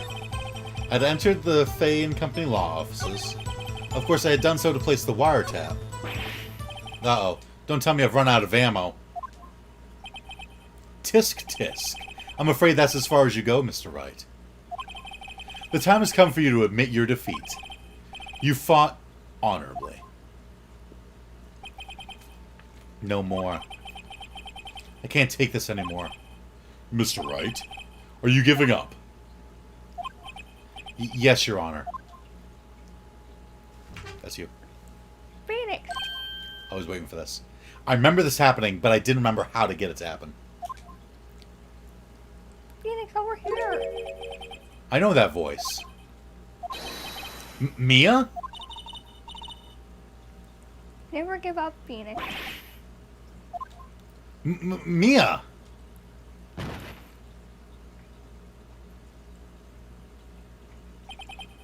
Where am I? The waiting lobby? What happened? Oh, right. I lost the trial. I was hallucinating. Gosh, finally away. Gah! He fainted again. Hey, Phoenix. Cack? That's no way to greet an old friend. Phoenix, I want you to look at me. Don't faint this time. You're... Maya? Didn't you know the Fae women have strong psychic powers? When you accepted defeat in court, it appears that was enough of a shock to awaken Maya's true powers. So, Maya's channeling you, Mia? That's right. I am Maya. I'm also Mia. Maya's powers have activated. She can now summon Mia's ghost. Huh. Trying to cross the border. Now, I want you to listen to me, Phoenix. Maya never gave up. You can't either. That's what I came here to tell you. But... We don't have much time. Phoenix. We don't have much time now. Phoenix. We don't have much time, Phoenix. there you go. I couldn't pronounce that right. Now listen. You've already won. Huh? You have that receipt in the court record, right? Oh, yeah. The one you wrote Maya on? Phoenix. White wrote that, not me. So what do I do with it? Look at the front of the receipt. The front? This whole time he's been holding on to this receipt with Maya's name on it, and never once has he turned it over. It's a regular receipt. Looks like it's from a famous department store. $1,000. Wow, big spender. Item. Glass light stand. Date of purchase, September 4th. September 4th? That's right, Phoenix. I bought that stand the day before I was killed. Whoa! Now what? Now, what did Mr. White say in his testimony? Walked right into that failed case, same as us, and that thief over there. Oh my god. It was the beginning of September, the week before the murder. He said he saw the stand the week before the murder. There you go. So I think we could have bluffed and used the receipt. I mean, like, ha, this receipt proves that you're lying. Oh wait, it's a receipt for a department store where she bought the glass light the day before she was killed. I meant to do that, but it worked out. I think the court is about to what? Reconvene. What does that mean? Get back together. Reconvene. Go do it, Phoenix. You know you're innocent. Now you just have to prove it. Right. Receipt updated in the court record. September 9th, 1:16 p.m. District Court. Courtroom number 1. Try it again. Court will now reconvene for the trial of Mr. Phoenix Wright. Is the defendant... Rather, are you all right, Mr. Wright? Yes, sorry, Your Honor. I'm fine now. Then, let's start where we left off. Your Honor, there is nothing to go back to. The cross-examination of Mr. White is finished. All that is required now is for you to pass judgment on the defendant, Phoenix Wright. Your Honor, please, give me one more chance. I promise you, this is the last time I'll ask you.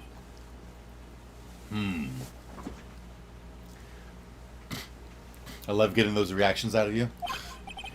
But, as Mr. Edgeworth has noted, the trial is more or less finished. Mr. Edgeworth, do you have an opinion on this matter? I say, let us give Mr. Phoenix Wright his last chance. Very well. You may begin your cross-examination. The wiretapping. It was the beginning of September, the week before the murder.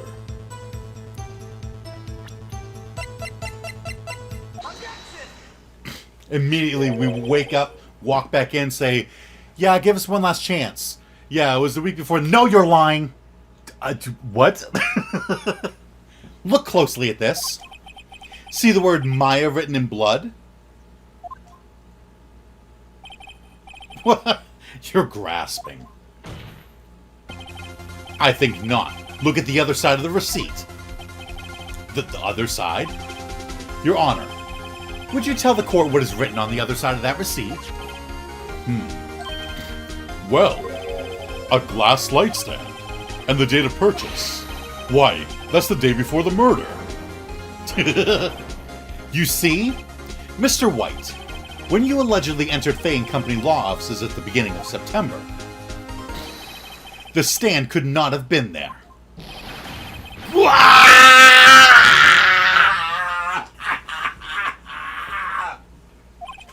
There you go.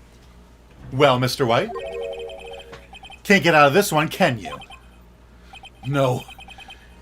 It's impossible. Oh, he's losing it. Well, Your Honor, I understand there must be quite a bit of pressure on you. But I think you'll agree you can't judge me guilty under these circumstances. Very well. Then, that is all for the trial of...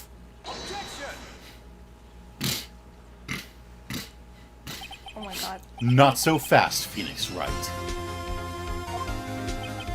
Eh? What? No way can he worm his way out of this one. Oh wait, I forgot, it's Edgeworth. There is a certain thread of logic to the defendant's claims. However, there is no concrete proof that Phoenix Wright is innocent. Ergo, I would like to request one more day before Phoenix Wright is granted his freedom. I need time to make one more inquiry into this matter. Another inquiry? This isn't going to be another one of those updated autopsy reports. This guy just makes up evidence as he pleases. This is bad. Object or wait and see what happens? Thank God I'm not trying.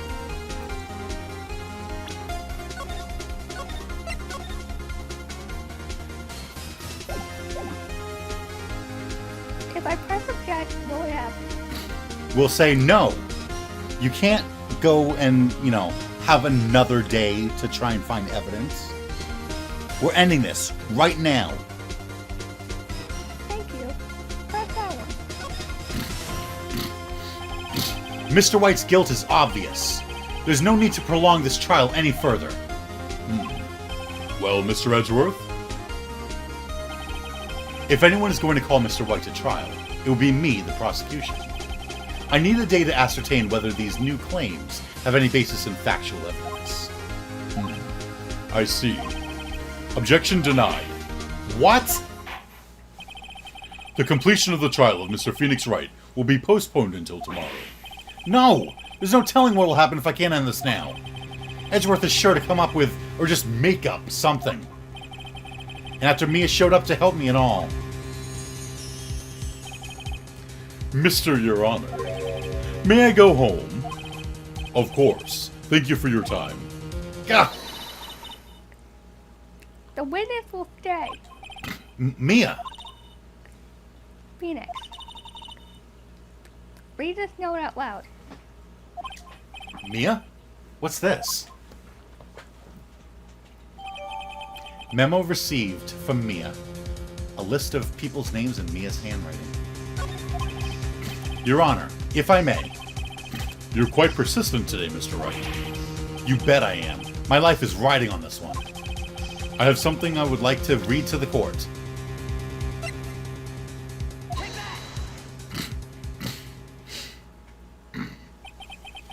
The memo Mia had given me was a list of names. Many of them sounded strangely familiar. People in finance, famous celebrities. That's when it happened. Stop! Desist! Halt! Please stop! Make him stop! How did you get that list? Mr. White. Admit your guilt right here, right now. Or else this list will be released to the press.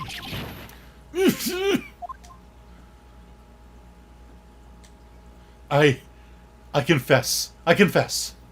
I did it. I hit her. I hit Miss Mia with the thinker. Case closed, Your Honor. Phoenix is like, what just happened? Well, I see no reason to continue this trial. Mr. Wright? Yes, Your Honor.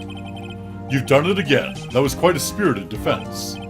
Yes, Your Honor. You have no idea. A spirited defense. I guess you could say that, if only you knew how spirited it was. Well, this court finds the defense. Rather, the defendant, Mr. Phoenix Wright, Not guilty. Bam! Bam! In your face, Miles! That is all. This court is adjourned. In your face, Miles! September 9th, 2:24 p.m. District Court, Defendant Lobby Number 1. Take that. Take that, Miles. Well, I never thought I'd be saying this again. But, congratulations.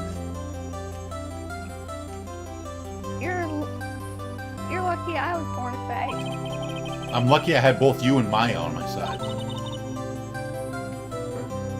I'm glad you made it. Thank you, Phoenix. You risked a lot to help me. And Maya.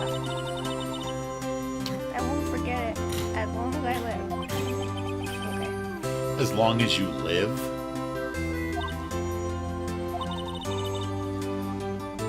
My time is running out. Huh? Maya's powers are still weak.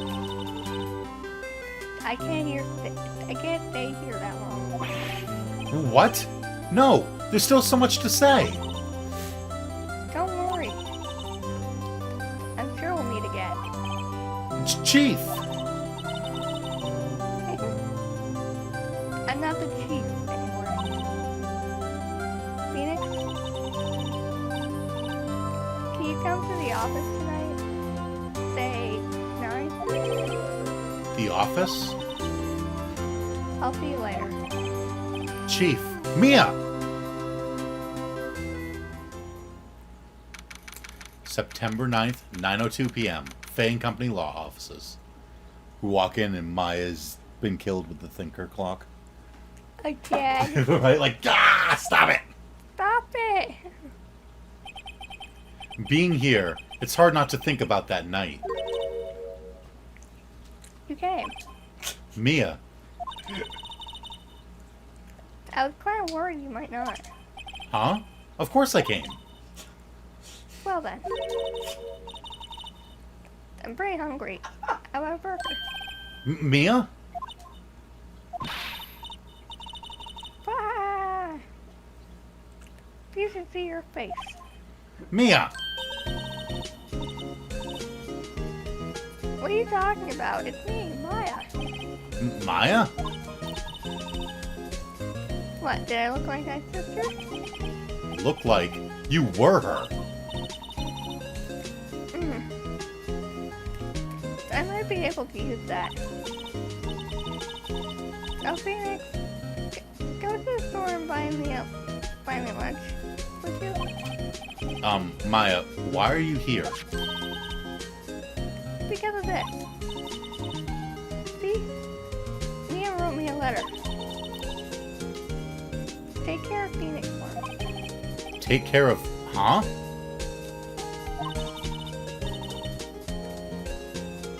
She means the office. This office. Someone has to help with New Wright and co-law office. Right? It's no longer Fay and Company. Now it's Wright and Company. And who better than me? Maya Fay, reporting for duty. Wait, no. On second thought, let's make this casual. Yo, Nick, Maya here, ready to get down to business. You don't mind me calling you Nick, do you? It's a great name. Mia said that's what your friend Larry calls you. Nick? You know what this means? You know what this means? We're partners. You know, when I think about it, it is Maya's fault I'm here now. But if it wasn't for her, I'd probably be in jail. Wright and Company law offices. It's got a good ring to it. Yeah. Thanks, Maya.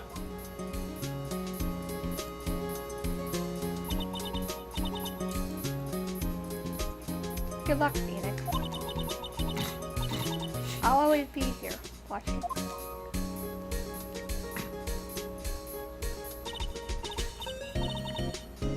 Right. Right. Okay, Nick. Let's do it. Huh? Do what? Burgers, dummy. Burgers. There's a great burger joint just down the street. Come on, time's wasting. Okay. Wait up. The end.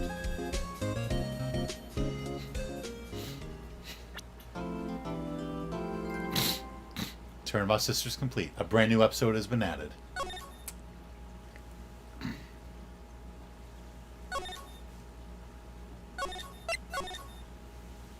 We're on to episode 3. Turnabout Samurai. Samurai. You have disgraced me for the last time, Steel Samurai. The pale moon in the sky will be drenched with your blood. The moon? No, it is you who should gaze upon the moon, for it will be the last moon you ever see.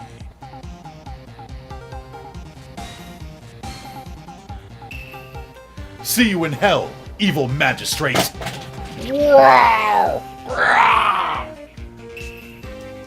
The warrior's swords gleam and strike in the moonlight. One has fallen, but who? Only the moon knows. Don't miss next week's exciting episode. The Dark Messenger returns. October 14th, 5:31 p.m. Wright and Company Law Offices.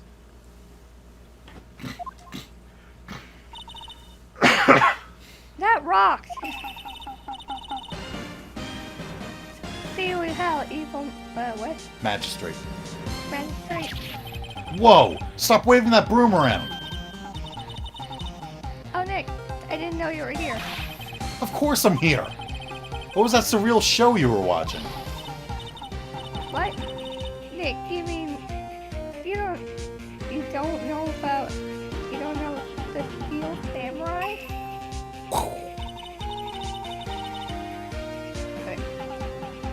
He's only the most popular TV hero for young people.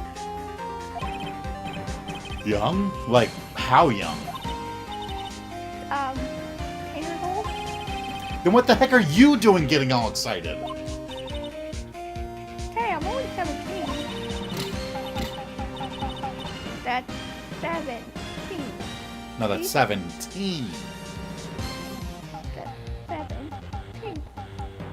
See? I'm a teen. Not like you, Nick. Hey! Don't talk to me like I'm your grandpa or something. I'm only 24 myself. Then watch it with me. He's really cool.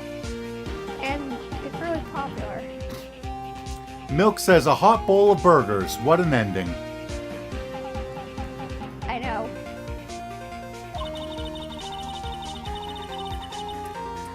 When they asked grade school kids what they wanted to be, Steel Samurai was number 1. I really worry about kids these days. Gramp. Well, the Steel Samurai's over. I guess it's time to close up the office. I guess. Wish we had some clients. A month has passed since my trial. Mia's murder was the talk of the town for some time. But no one paid any attention to the Wright and Company law offices. How am I going to pay the rent this month? I'll be okay. It'll be okay. I'm sure some big client is just around the corner. October 16th, 8:14 a.m. Phoenix Wright's bedroom.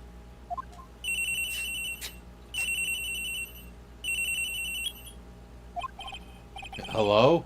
This is Phoenix. Nick! Maya? What? It's still early. It's a Steel Samurai. The Steel Samurai got arrested. Huh?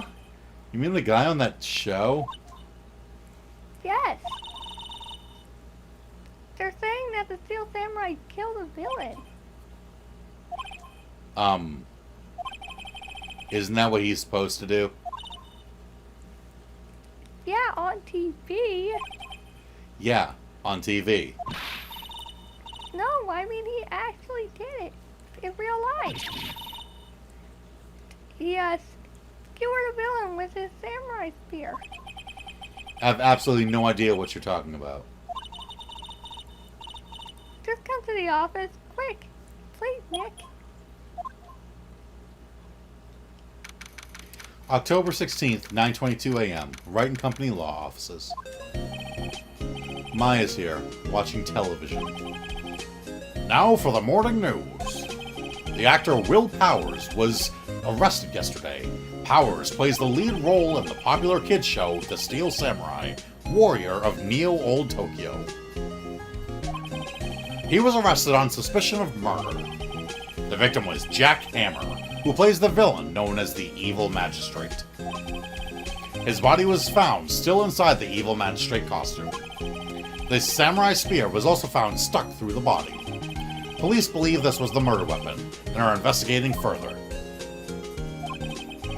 This has to be a joke. No, it's a nightmare. The Steel Samurai is over. The world is over.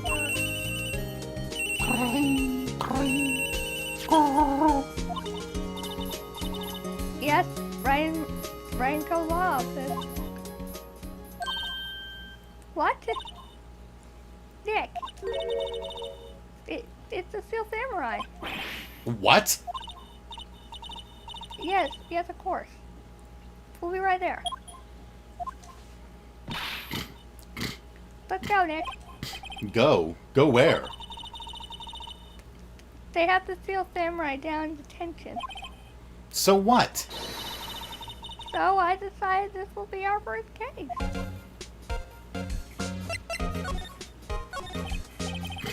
Well, what should we do? What do you do? How can you just sit there like that?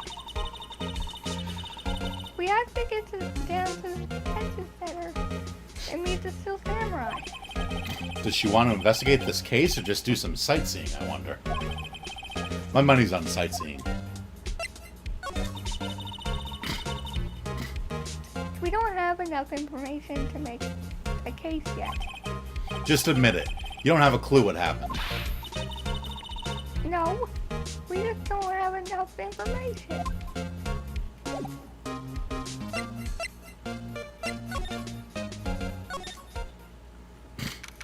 October 16th, Detention Center. Visitor's room.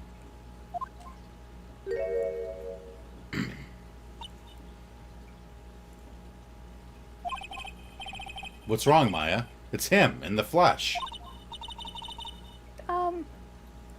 Is that really him?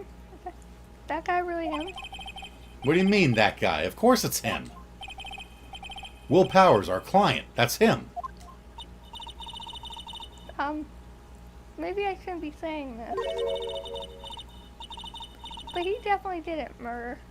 No, he definitely did it. Murder. Definitely didn't murder. At least once, maybe twice. Whoa, whoa, whoa! What are you saying? Yes? Something wrong? No. This is getting off to a great start. I know. You're disappointed, aren't you? Disappointed? Oh no. No, it's okay. This is the real me. When I got the part of the Steel Samurai with that mask, I decided I would never show my face in public until the job was over. It's the kids, you know. I didn't want to wreck their dreams. Oh. I guess it didn't matter. So much for dreams. I wonder what they think of the Steel Samurai now.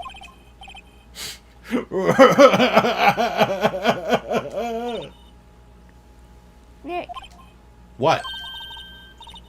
he's a good guy. I mean, he's good. Yeah. He didn't do it. Okay, Maya. I'm confused. So she's only seen him as the Steel Samurai, the robot samurai guy.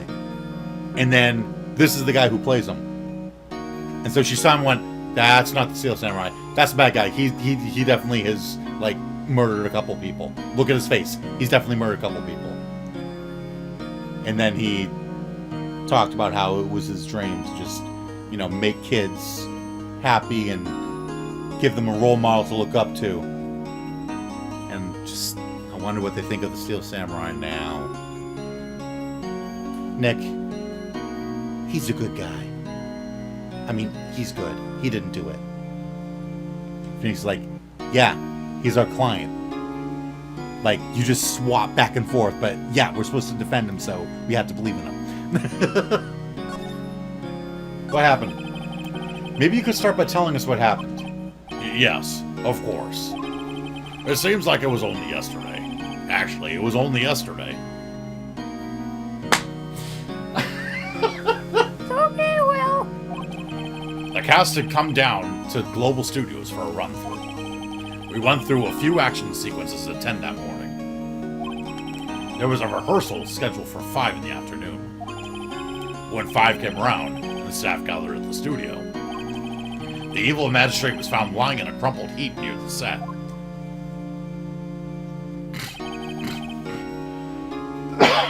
They took off his mask and discovered that it was Jack Hammer, dead.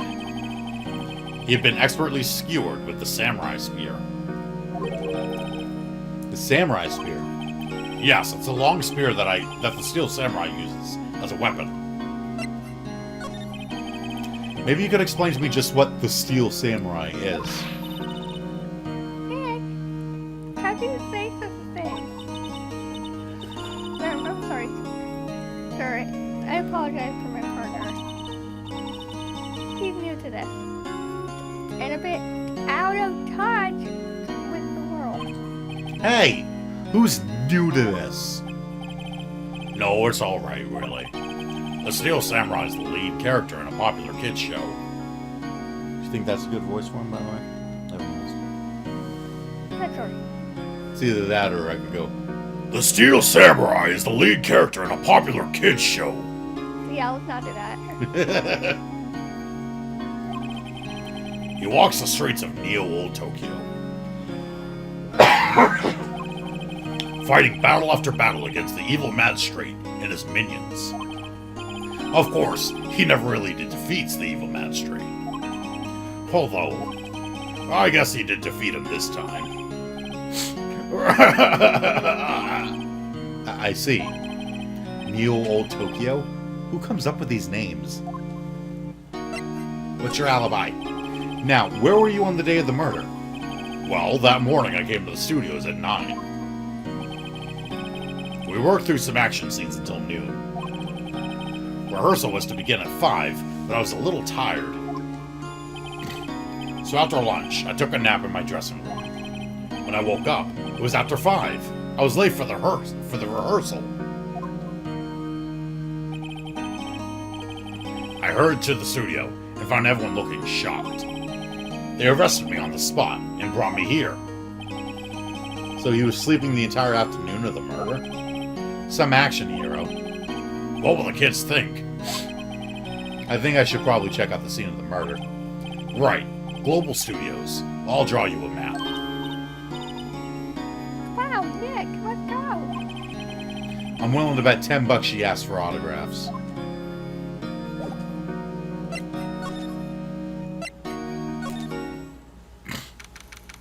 October 16th, Global Studios, main gate.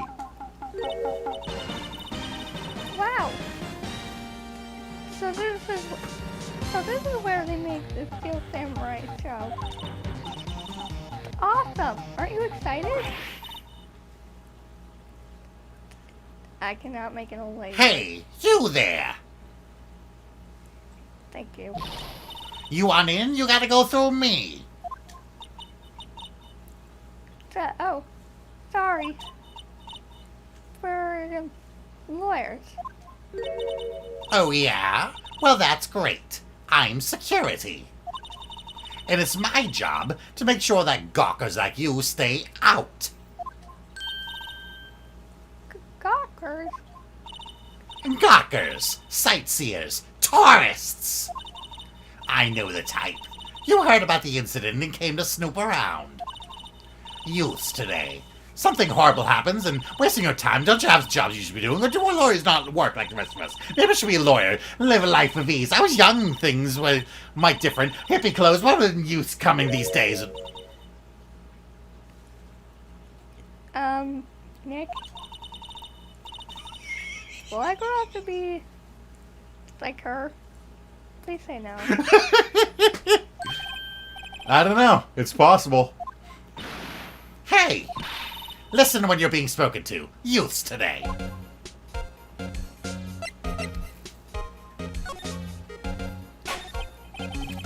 So, what do you do here at the studios?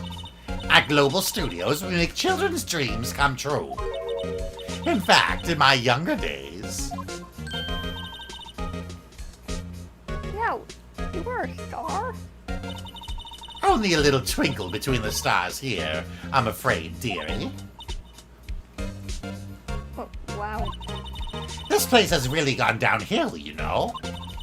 But 10 years ago, now that was a studio with dreams. Hammer was a big star back then too, he was. Hammer? The victim, dummy. The evil magistrate.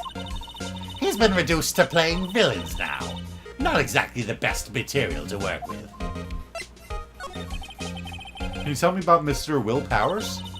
He's not a bad kid, but don't be fooled by his mask. You wouldn't want him on the silver screen without it, believe me. Do we have her full name yet? Yeah. Security lady. Age? Age question mark.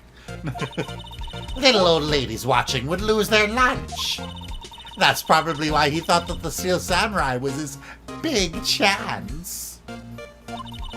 No one thought he was capable of doing what he did to poor Jack Hammer.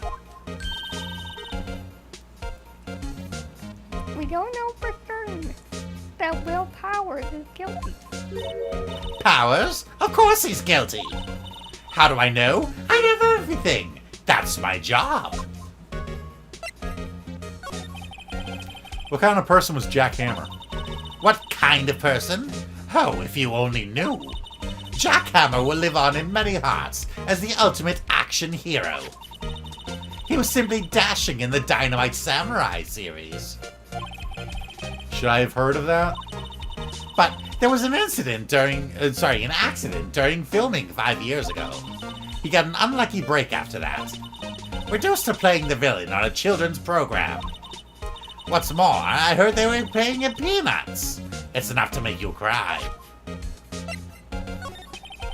Why are you so certain Mr. Powers is the killer? I was standing right here yesterday. I was here from 1 in the afternoon to 5 when they found the body. Now the studio where the murder took place is to the left here. So if you want to go to the studio, you have to pass by me. Only one person went by here between 1 and 2:30 when the murder took place. And that person was Mr. Powers? Yes, I saw him. But Mr. Powers says he was sleeping in his dressing room. Oh, I'm sure he would say that. He's no fool.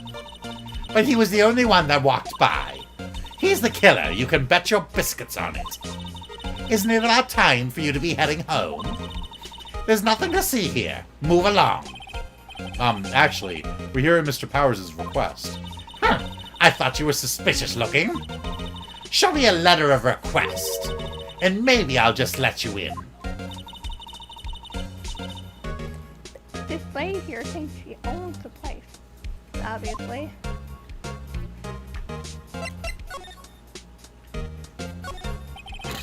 An overhead map of the studios. Right from here is the employee area. To the left are the actual film studios. The computer that runs the studio security cameras. Hey, no touching! Okay. The main entrance to the studio. There was a big scene here yesterday with onlookers pressing up against the gate. Looks like a studio van. They probably use it to carry around film equipment.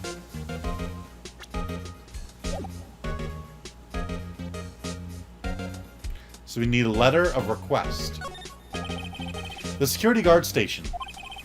That security lady must like junk food. There's a mountain of it on the desk in there. I can see the computer that runs the security cameras.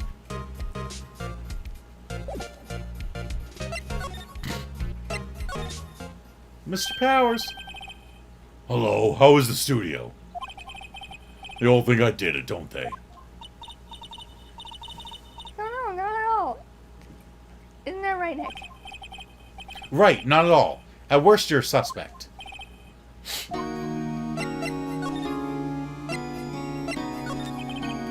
Mr. Powers, you aren't hiding anything from me, are you? What? No, I'd never do that. Earlier, you said that you were sleeping in your dressing room after lunch. Yes, like a baby.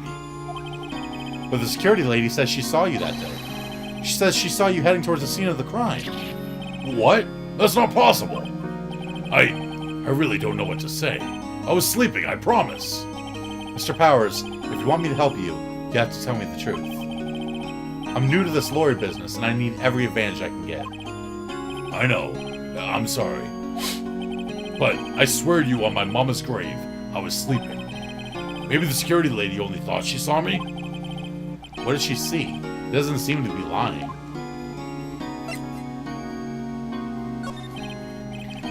About the security guard at the main gate to the studio. Oh, the security lady? She's terrible.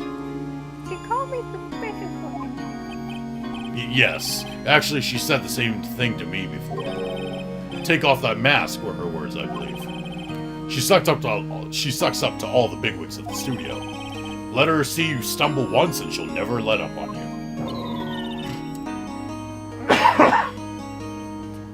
She's got some nerve. Do you think you could write up a letter formally requesting my representation? Of course. Powers' request added to the court record. Document proving Will Powers' request for an attorney. I just hope this will get me past that security lady.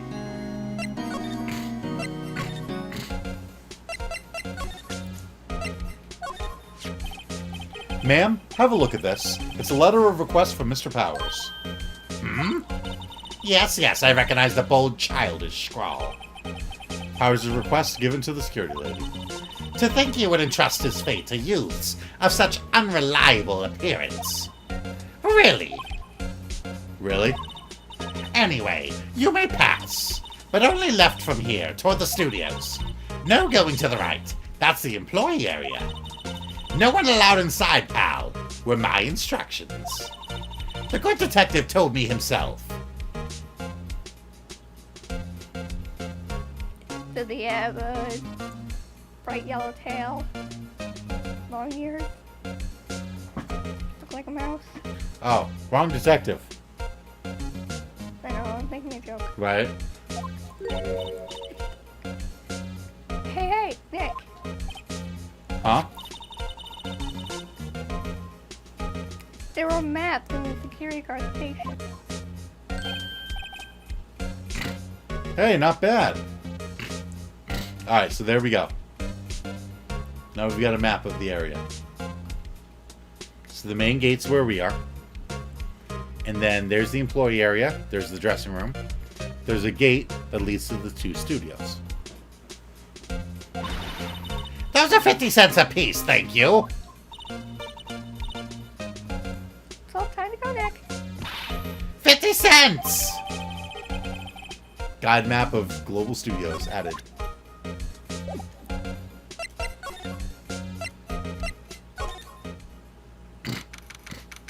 October 16th, Studio 1 entrance.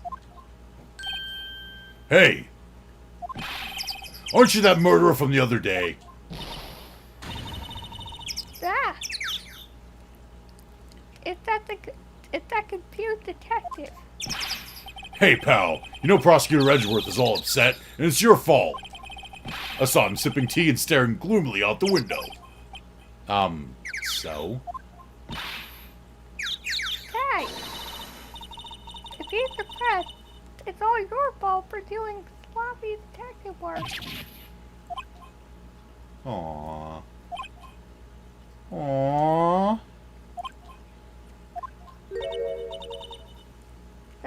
Detective? I think you hurt his feelings. Oh no. I'm sorry. Well, I think his feelings are easily hurt. You're right, pal. It is my fault. I can blame other people all I want, but I know the truth in my heart. Hey. Don't think it's so hard. There's always the next case. Yeah, I suppose you're right. Hey, what exactly are you two doing here? Well... we're on the case too, pal. Huh? Hey, you can't just go around saying pal like that. That's my endearing character trait. This guy has issues. Right? I say he's a character, alright?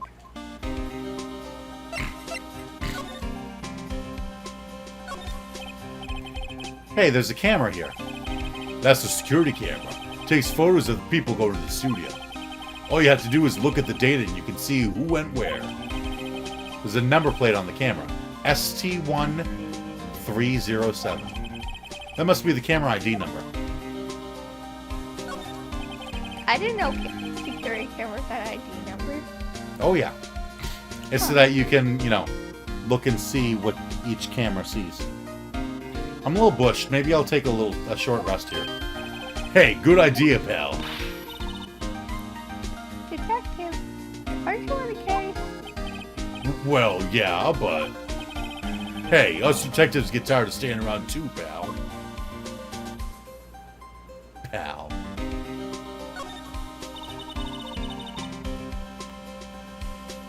There's a big welcome sign on above the path. Yeah, apparently the studio's fallen on tough times. They've started letting people in on days they aren't filming. They make a bit of extra money by charging for admission. Huh.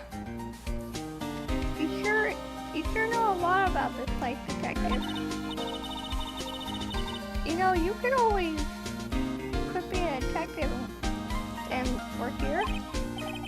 Yeah, well, perfect timing with the studio mascot down for the count. Huh? Just what's that supposed to mean, pal? Means you don't have to be a detective.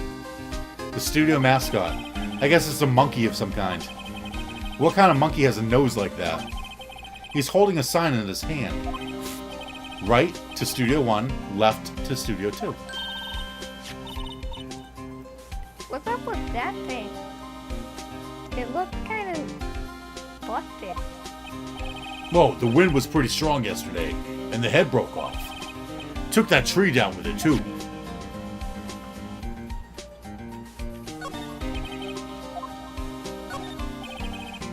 Detective Gumshoe, what's down the path to the left? Looks like a tree fell down over the path. Oh, yeah. That way's kind of dangerous. You should stay out, pal. There's nothing down there anyway. That's where Studio 2 used to be, they tell me. They don't use it now, though.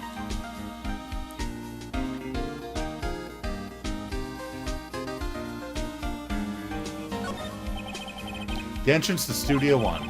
This is the studio where they found Jack Hammer's body. Let's go in and check it out, Nick. Hey, it's locked. Looks like you need a card key to get in.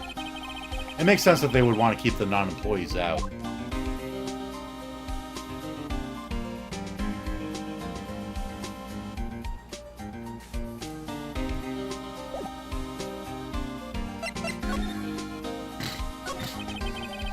So how's your investigation going, Detective? Well, it's... Hey, I can't tell you that, pal. Nick, maybe you need to be a little more indirect. What does that mean? Indirect means the opposite of direct.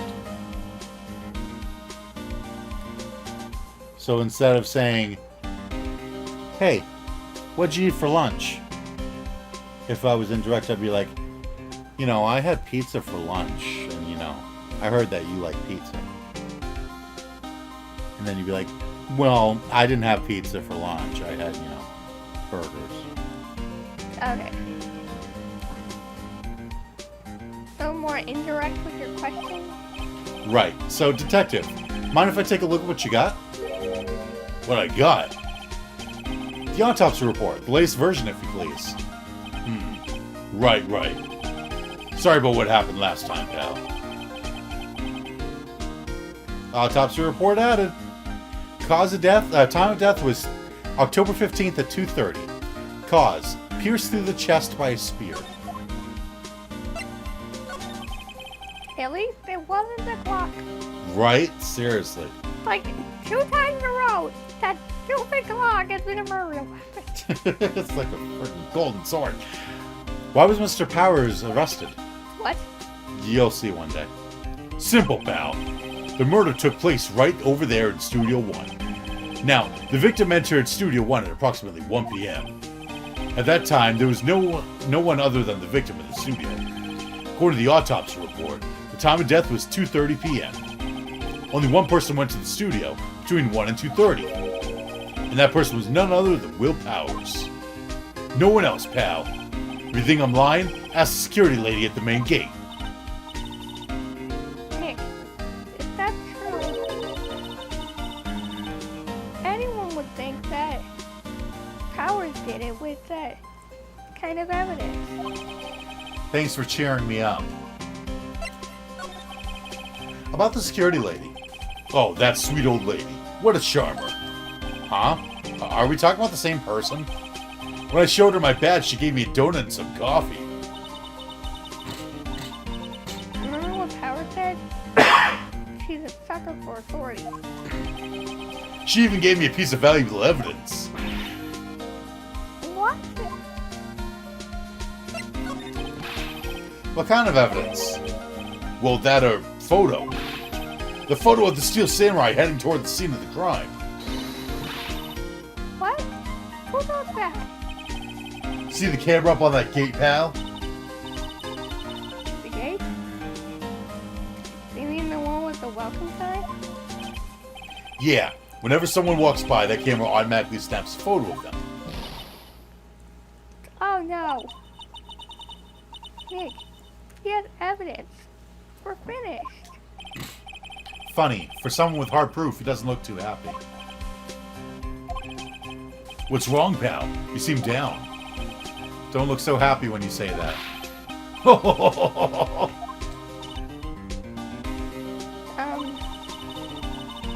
We like to ask the employees here some questions. Sure thing, pal. Go wherever you like. Of course, you're not going to find any clues I haven't already found. I'm glad someone around here seems to be enjoying themselves. Nick, let's go. We've got a free pass to the place. Get free pass. Stuff like that, they don't. Now's our chance. Now's our chance to check things out. Alright. To the main gate. Nick, look. The security lady's in the car station, stuffing her face with donuts. I guess all cops like their donuts. Yeah, and they're soft enough she doesn't need teeth to chew them. Hey, you! Well, are you satisfied Powers is guilty yet? She had to make my life harder by giving that photo to Detective Gumshoe. Why didn't you tell us about the security photo, ma'am? Oh, that? I just thought it would be more thrilling to talk with the detective himself. These things are important, you know. Oh, just to the left from here is the gate with the camera that took that photo. It's my job to check the photos every day, you see. This guard station is in a central position. No matter where you go here, you pass by my station first. Now, poor Hammer, he went to the studio just before 1.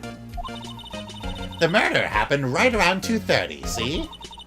The only one I seen go through here between 1 and 2:30 was Powers himself. The security camera got a good look at him, too. If he's not the one what did it, I don't know who is.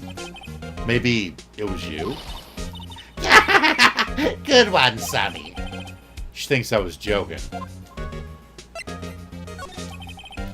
Was the victim, Mr. Hammer, a popular actor? Oh, he was the biggest star in the studio. Was? Past tense. Oh yes, he was as great as the Bearded Samurai. That too, yes. He's shown the brightest, back in the day. Making a star like him play the evil magistrate, it's a disgrace, I tell you. Hammer took it pretty hard, and who can blame him? About the security camera. Oh yes, the camera. It's automatic. It can tell when someone walks through that gate, see? Then it snaps a photo. Apparently, it records the time when it takes a picture too. But I don't bother myself with those details. I just view all the photos on the computer over there in the security guard station. I check them every day before going home, I do.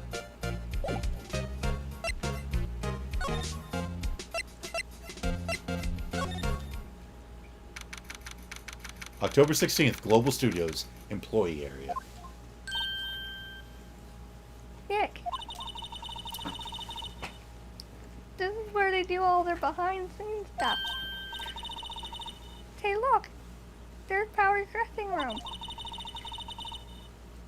No one's here. No one's here this soon after the murder, I guess. Let's take a look around.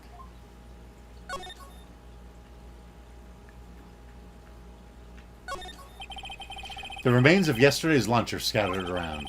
Everyone was probably too shocked to clean up. There's a T-bone on one of the plates, minus the steak. T-bone steak. That would have hit the spot. You just had a burger. Yeah, but I have a second stomach just for steaks. What? I get it. You like to eat. Right. Let's see. Cola, candy, chips, gum. Huh. It's so normal. I was expecting some cool theme snacks or something. Popcorn, at least. But wait. Look. Samurai soda. Nick, try this. Ladies first.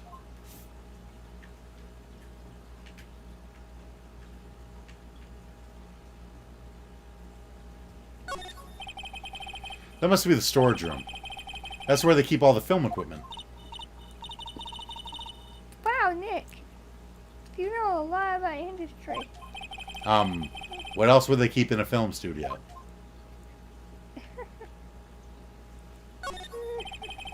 A window into the dressing room. The glass is frosted, so I can't see inside. Yeah, for some reason a lot of like it's like BCN, like, you know, news studios and full studios in general Mm-hmm. have foggy windows for some reason. Well, it's a changing room. Good point. You don't want people to look in while you're changing. Good point. There's a sign by the dressing room door. Will Powers. It must be neat to be the star and have your own room like this. So why have a window at all, though? So you can open it. Get some fresh air. Even if it's a window into someone else's room? No, you can't open it from the outside. The door to the dressing room. It's not locked. Hey, Nick. Let's take a look inside. Maybe we can find something. Oh my god, it's super here. What do you mean, find? You never know. There might be something like the samurai spear. We don't need a spear. And that's the murder weapon, for crying out loud. Evidence? Did you forget about evidence? Hmm? Did he forget about evidence? Right. Into the dressing room. October 16th, Global Studios, dressing room. Powers' dressing room. So this is where he was sleeping? Or at least, this is where he claims he was sleeping. No one actually saw him taking a nap here, did they? Right. And there's a picture of him near the crime scene. I hope he's telling the truth, for his sake. There's some regular suits in among the costumes here. Those must be his own clothes. If he's going to wear one of his costumes. I say you were already wearing one myself. It's locked. Looks like he doesn't open his window much. I guess it is kind of dusty outside. Looks like someone was sleeping here. Maybe Powers did take a nap here yesterday. There's a bunch of snacks on the table. You must give these to the employees. Some tea and cookies. Nick, I'm hungry. You just had a burger! Yeah, but I have separate. Oh my god, I get your point. I have a separate stomach for sweets. How many stomachs do you have? How many stomachs does this girl have? I get the point. You like tea? Huh? This must be powered back. Hey, don't open that. Look. An employee key card key. That must be Powers's. It says Studio 1. Let's take it, Nick. Borrow it. You mean borrow. Card key for studio employees. Grants entry into Studio 1. There's a vast array of cosmetics here. Ooh. This is the wig he used in Samurai Boogie Woogie? What? Nick, try this on. No. And how can you tell the name of a show just by looking at a wig? I, kind of like samurai movies. Kinda. Hey, I like Scooby-Doo movies. Right? They always have mirrors like this in dressing rooms. I see my hair is still nice and spiky, just how I like it. Oh, now you're admitting that he's spiky? Oh my god, make up your mind, Phoenix. So, like, first you don't like it being called spiky. Then you're like, yes, I like it spiky. Well, it depends on the Pronunciation? I was gonna say the context, but yeah, it depends on how it's said too, yeah. I wonder what else is in Powered Bag. Stop that! My partner, the thief in training. Let's not say thief, let's say curious. She just wants to take stuff from his dressing room as souvenirs.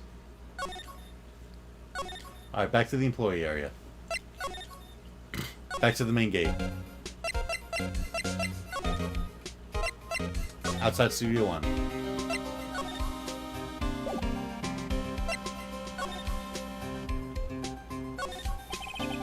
The entrance to Studio 1. This is the studio where they found Jack Hammer's body. Let's go in and check it out, Nick. I wonder if this card key we borrowed from the dressing room will work. It opened! Alright, great. She's way too happy for someone visiting a crime scene. Hey, Gumshoe. What's that over there? Is that a suspect? October 16th, Studio 1. What is it? You're real quiet all of a sudden. Doesn't it give you the shivers, Nick? That white tape. It's so real. Well, the evil magistrate did die here. And the Steel Samurai killed him. The murder weapon was the samurai spear. Sounds pretty real to me.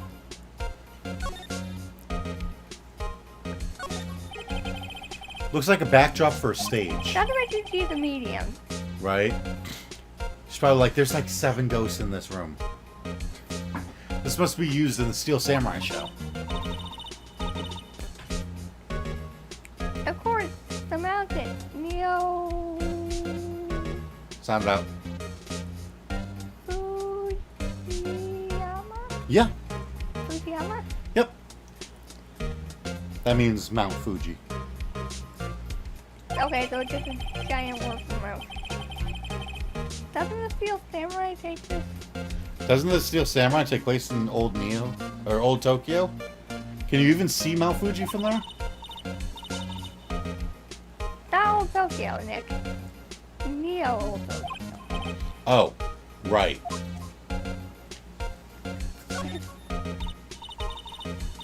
I worry about my ass sometimes. I kind of worry about her. She's doing the best she can. Yeah, she is. Yeah, I give her credit. Yeah, I give her credit though for that. Wow, look at that camera. It must cost a ton. Yeah, so don't touch it. Whoa, it's heavier than I thought. Hey, you, no touching that. That's not the right voice. No, it's Different not. character.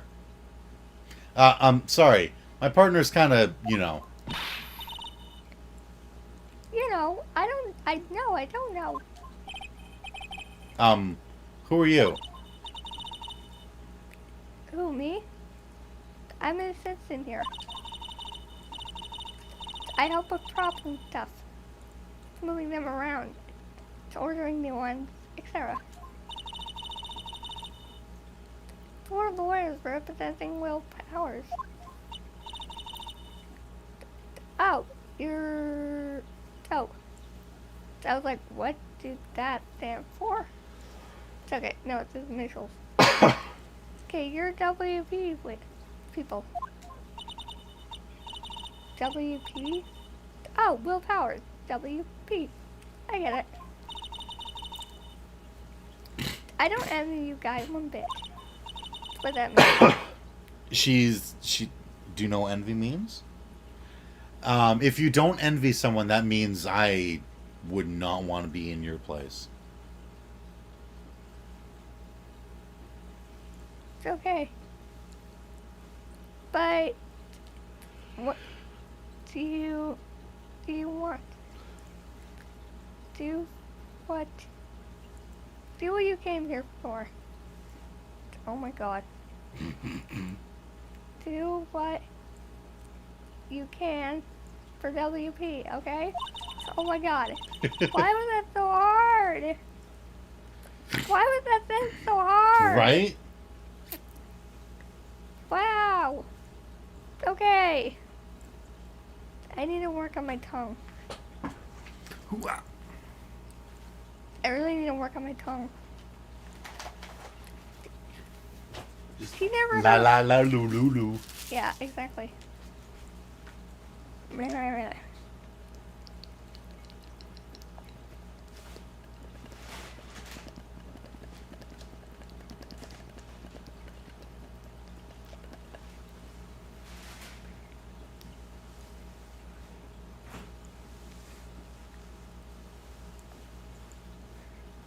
That's your line, you know.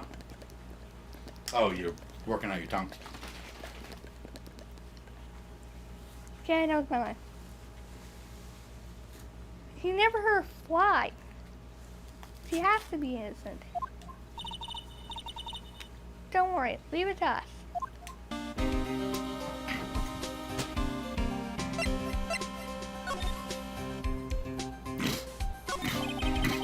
Could you tell me anything about the day of the murder?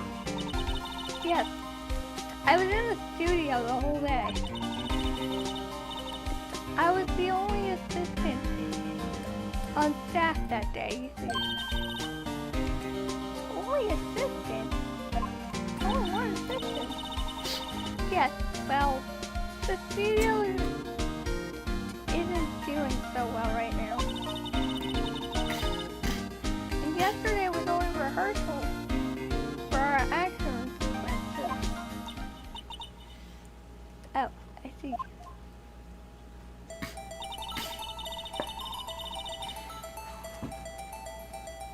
In the morning, we went through the action sequences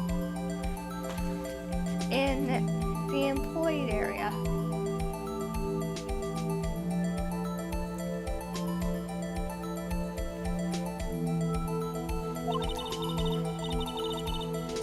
What? Do you recognize that? That person? Mm-hmm. That's a security guard? Yes. Okay. So yes, I see her. I was just pointing out that they weren't the only two in the room during the rehearsal.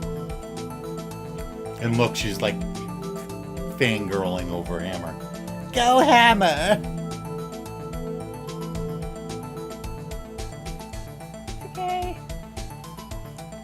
WP and Hammer were there, along with everyone else. The employee area. That's where Powers' dressing room is, right? Yes, that's the place. After eating lunch there, Mr. Hammer went to Studio 1. And they saw WP go into his dressing room.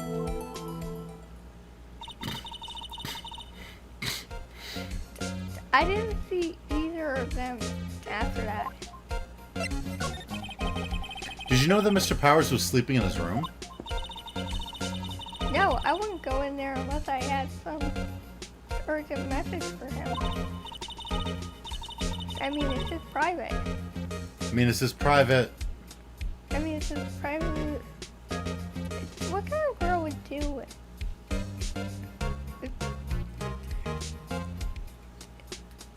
What? What kind of girl? Do you think I am? Okay. I kept picturing a comma there. Ah. I don't know why. What kind of girl do you think I am? What kind? No. I'm sure you're a fine girl. I'm sorry. So much for getting a confirmation of Powers' alibi. What do we do, Nick? We haven't found anything. If WP was the only one who came to the studio, then he was, and he has to be the killer. They even have a photograph.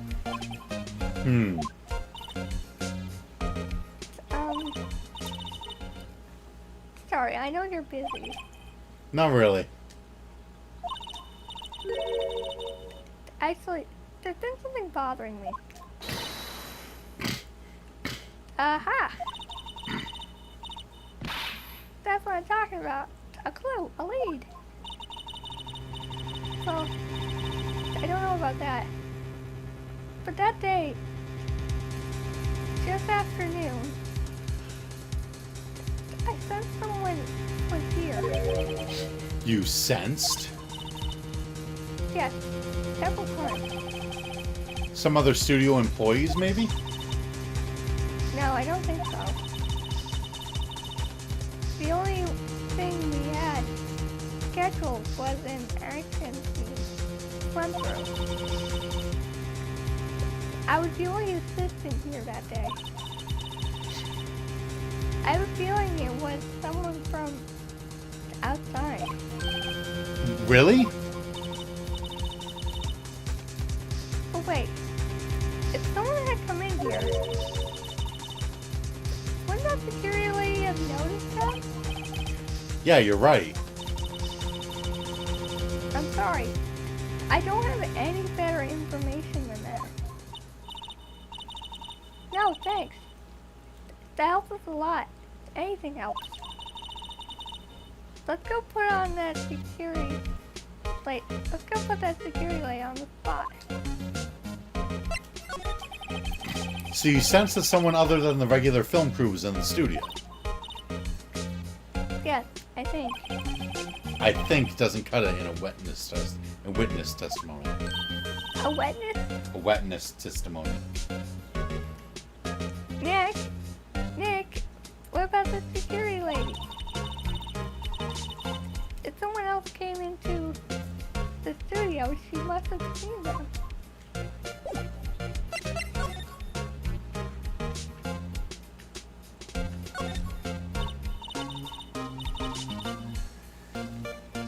Wow, look at this camera. It must cost a ton. Yeah, so don't touch it. Whoa, it's heavy. Oh, it's a ladder. That's a step ladder. So, what's the difference? You need to stop judging things based on narrow-minded culture. Uh, uh, Assumptions.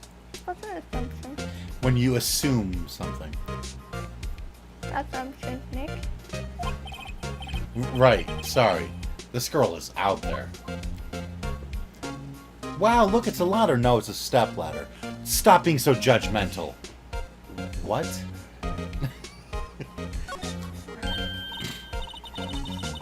Hey, look. That's the chair director assistant. I've always wanted to do one of those. Hey, Nick. Take a look at that. One of the black and white boards. They clap at the start. One of the black and white boards. They clap at the start of filming. And look, a megaphone. A real live megaphone. Ready, Nick? Action! This girl is more troubled than I thought. How is this related to Mia? Right? What's this? That's for reflecting light. They call it a reflecting screen or something like that. The assistant holds it during filming. Huh. What? Where's your enthusiasm for all things entertainment? Well, lighting is fine, but I want to be the director. Or maybe it's Steel Samurai. I think she's being serious. They outlined where Jack Hammer's body lay with tape. His body was found still inside the evil magistrate costume. I guess that's why the head part looks like a helmet. Funny, I expected a spear stabbing would leave at least a few bloodstains. I guess the costume must have absorbed most of it. I didn't even notice that on the ground. This? Until now, no! Wow. Wow! My eyesight is getting worse. Apparently. October 16th, Oh. Global Studios main gate. What? You're still here? Really? You look as though you've seen a ghost.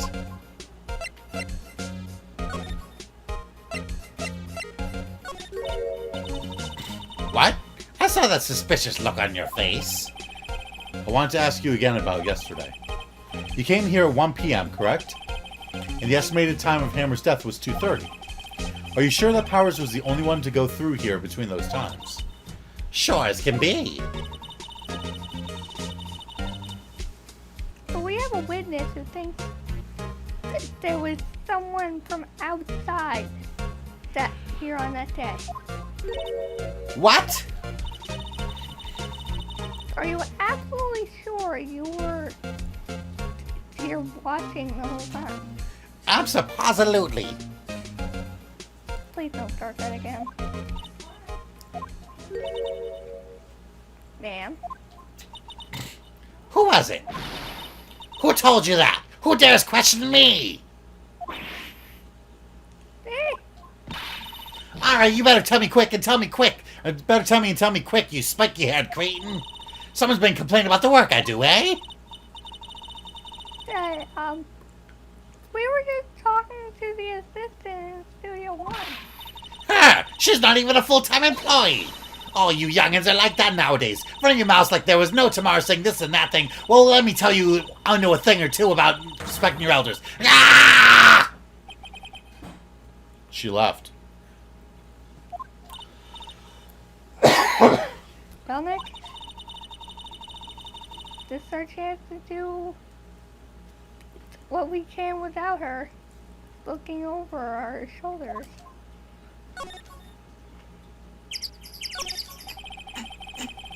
The computer that runs the studio security cameras. Nick, maybe we can see that photo of Powers with this computer. Yeah, maybe. Should I try the computer? Yes. Okay, let's give it a try. You know how to work these things. Do you know how to work these things, Nick? Looks like I just have to enter in a few numbers.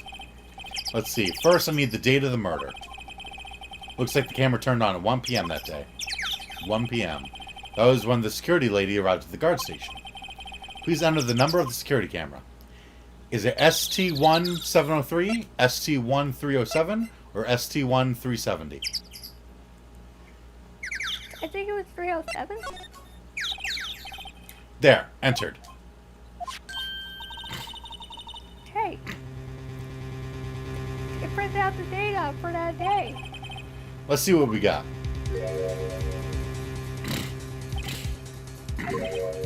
Huh?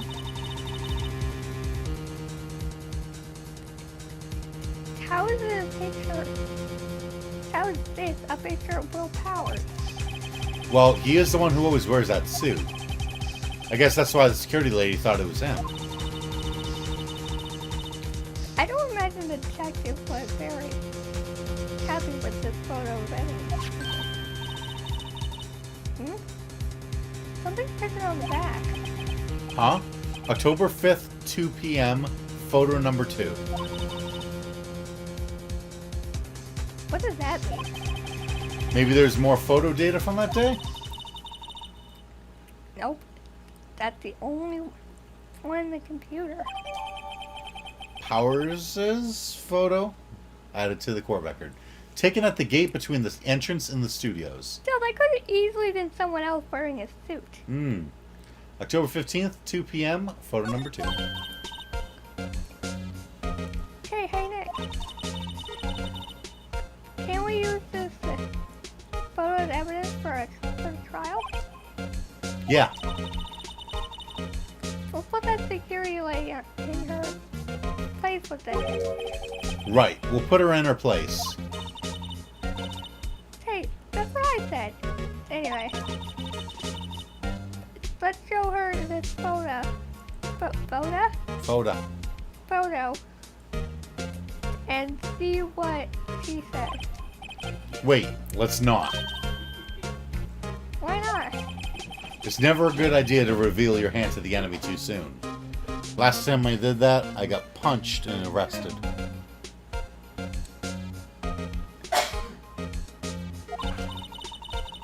Why are you looking at me?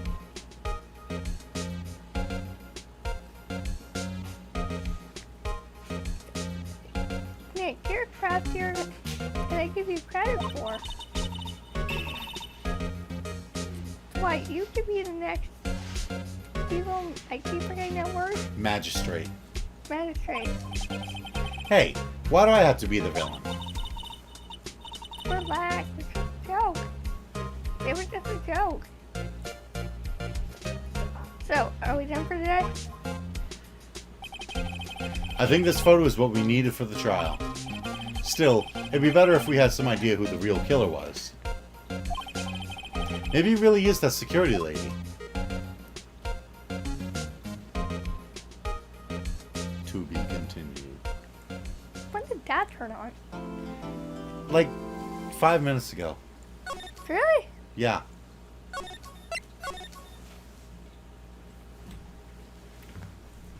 That thing just like automatically turns on. I don't know what happens. It's out there. Out where? The remote. Near the table. I think it's near the cookie jar. Cookie jar.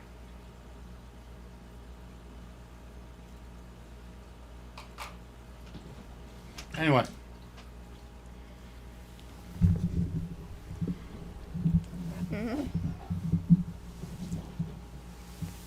Fine. Well guys, I hope you enjoyed today's episode.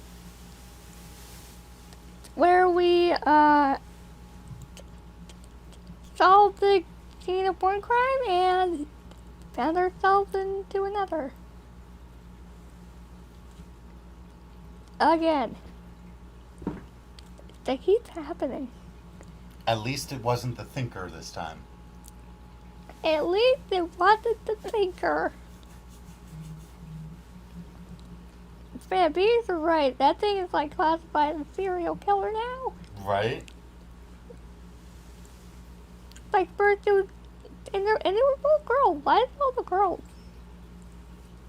All the girls kept getting killed. Like, Yeah. it's like first Cindy, whoever Cindy is. You know, Larry's girlfriend. Cindy Stone? Mm-hmm. It sent me up. That was random. Was not expecting that. At least they actually just killed a guy this time. But anyway. I was not expecting for us to be on the spot either. Like that was new. That was very new.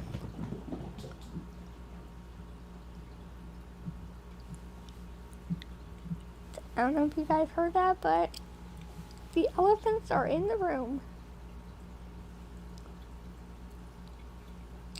I believe that the elephants are in the room. No, they're out of the room. They're out of the room now. Yeah. But they were in the room for a short period of time. In case you guys don't know what I'm talking about, I'm talking about my cats. I have 2 cats. Some of you guys probably actually already know about them. Sparta and Dallas. Dallas is a new one. Sparta sounds like a stampede of elephants. A very tiny stampede of elephants. When she's running. It's very odd. But it's weird, because one minute she's a stampede of elephants. Next minute she's like on the bed, then she's behind you. Like what? I don't know. But anyway, thank you so much for watching. We'll be back. So, bye guys! Farewell. You know, Ow. while we were answering all those questions and doing all the puzzles and stuff,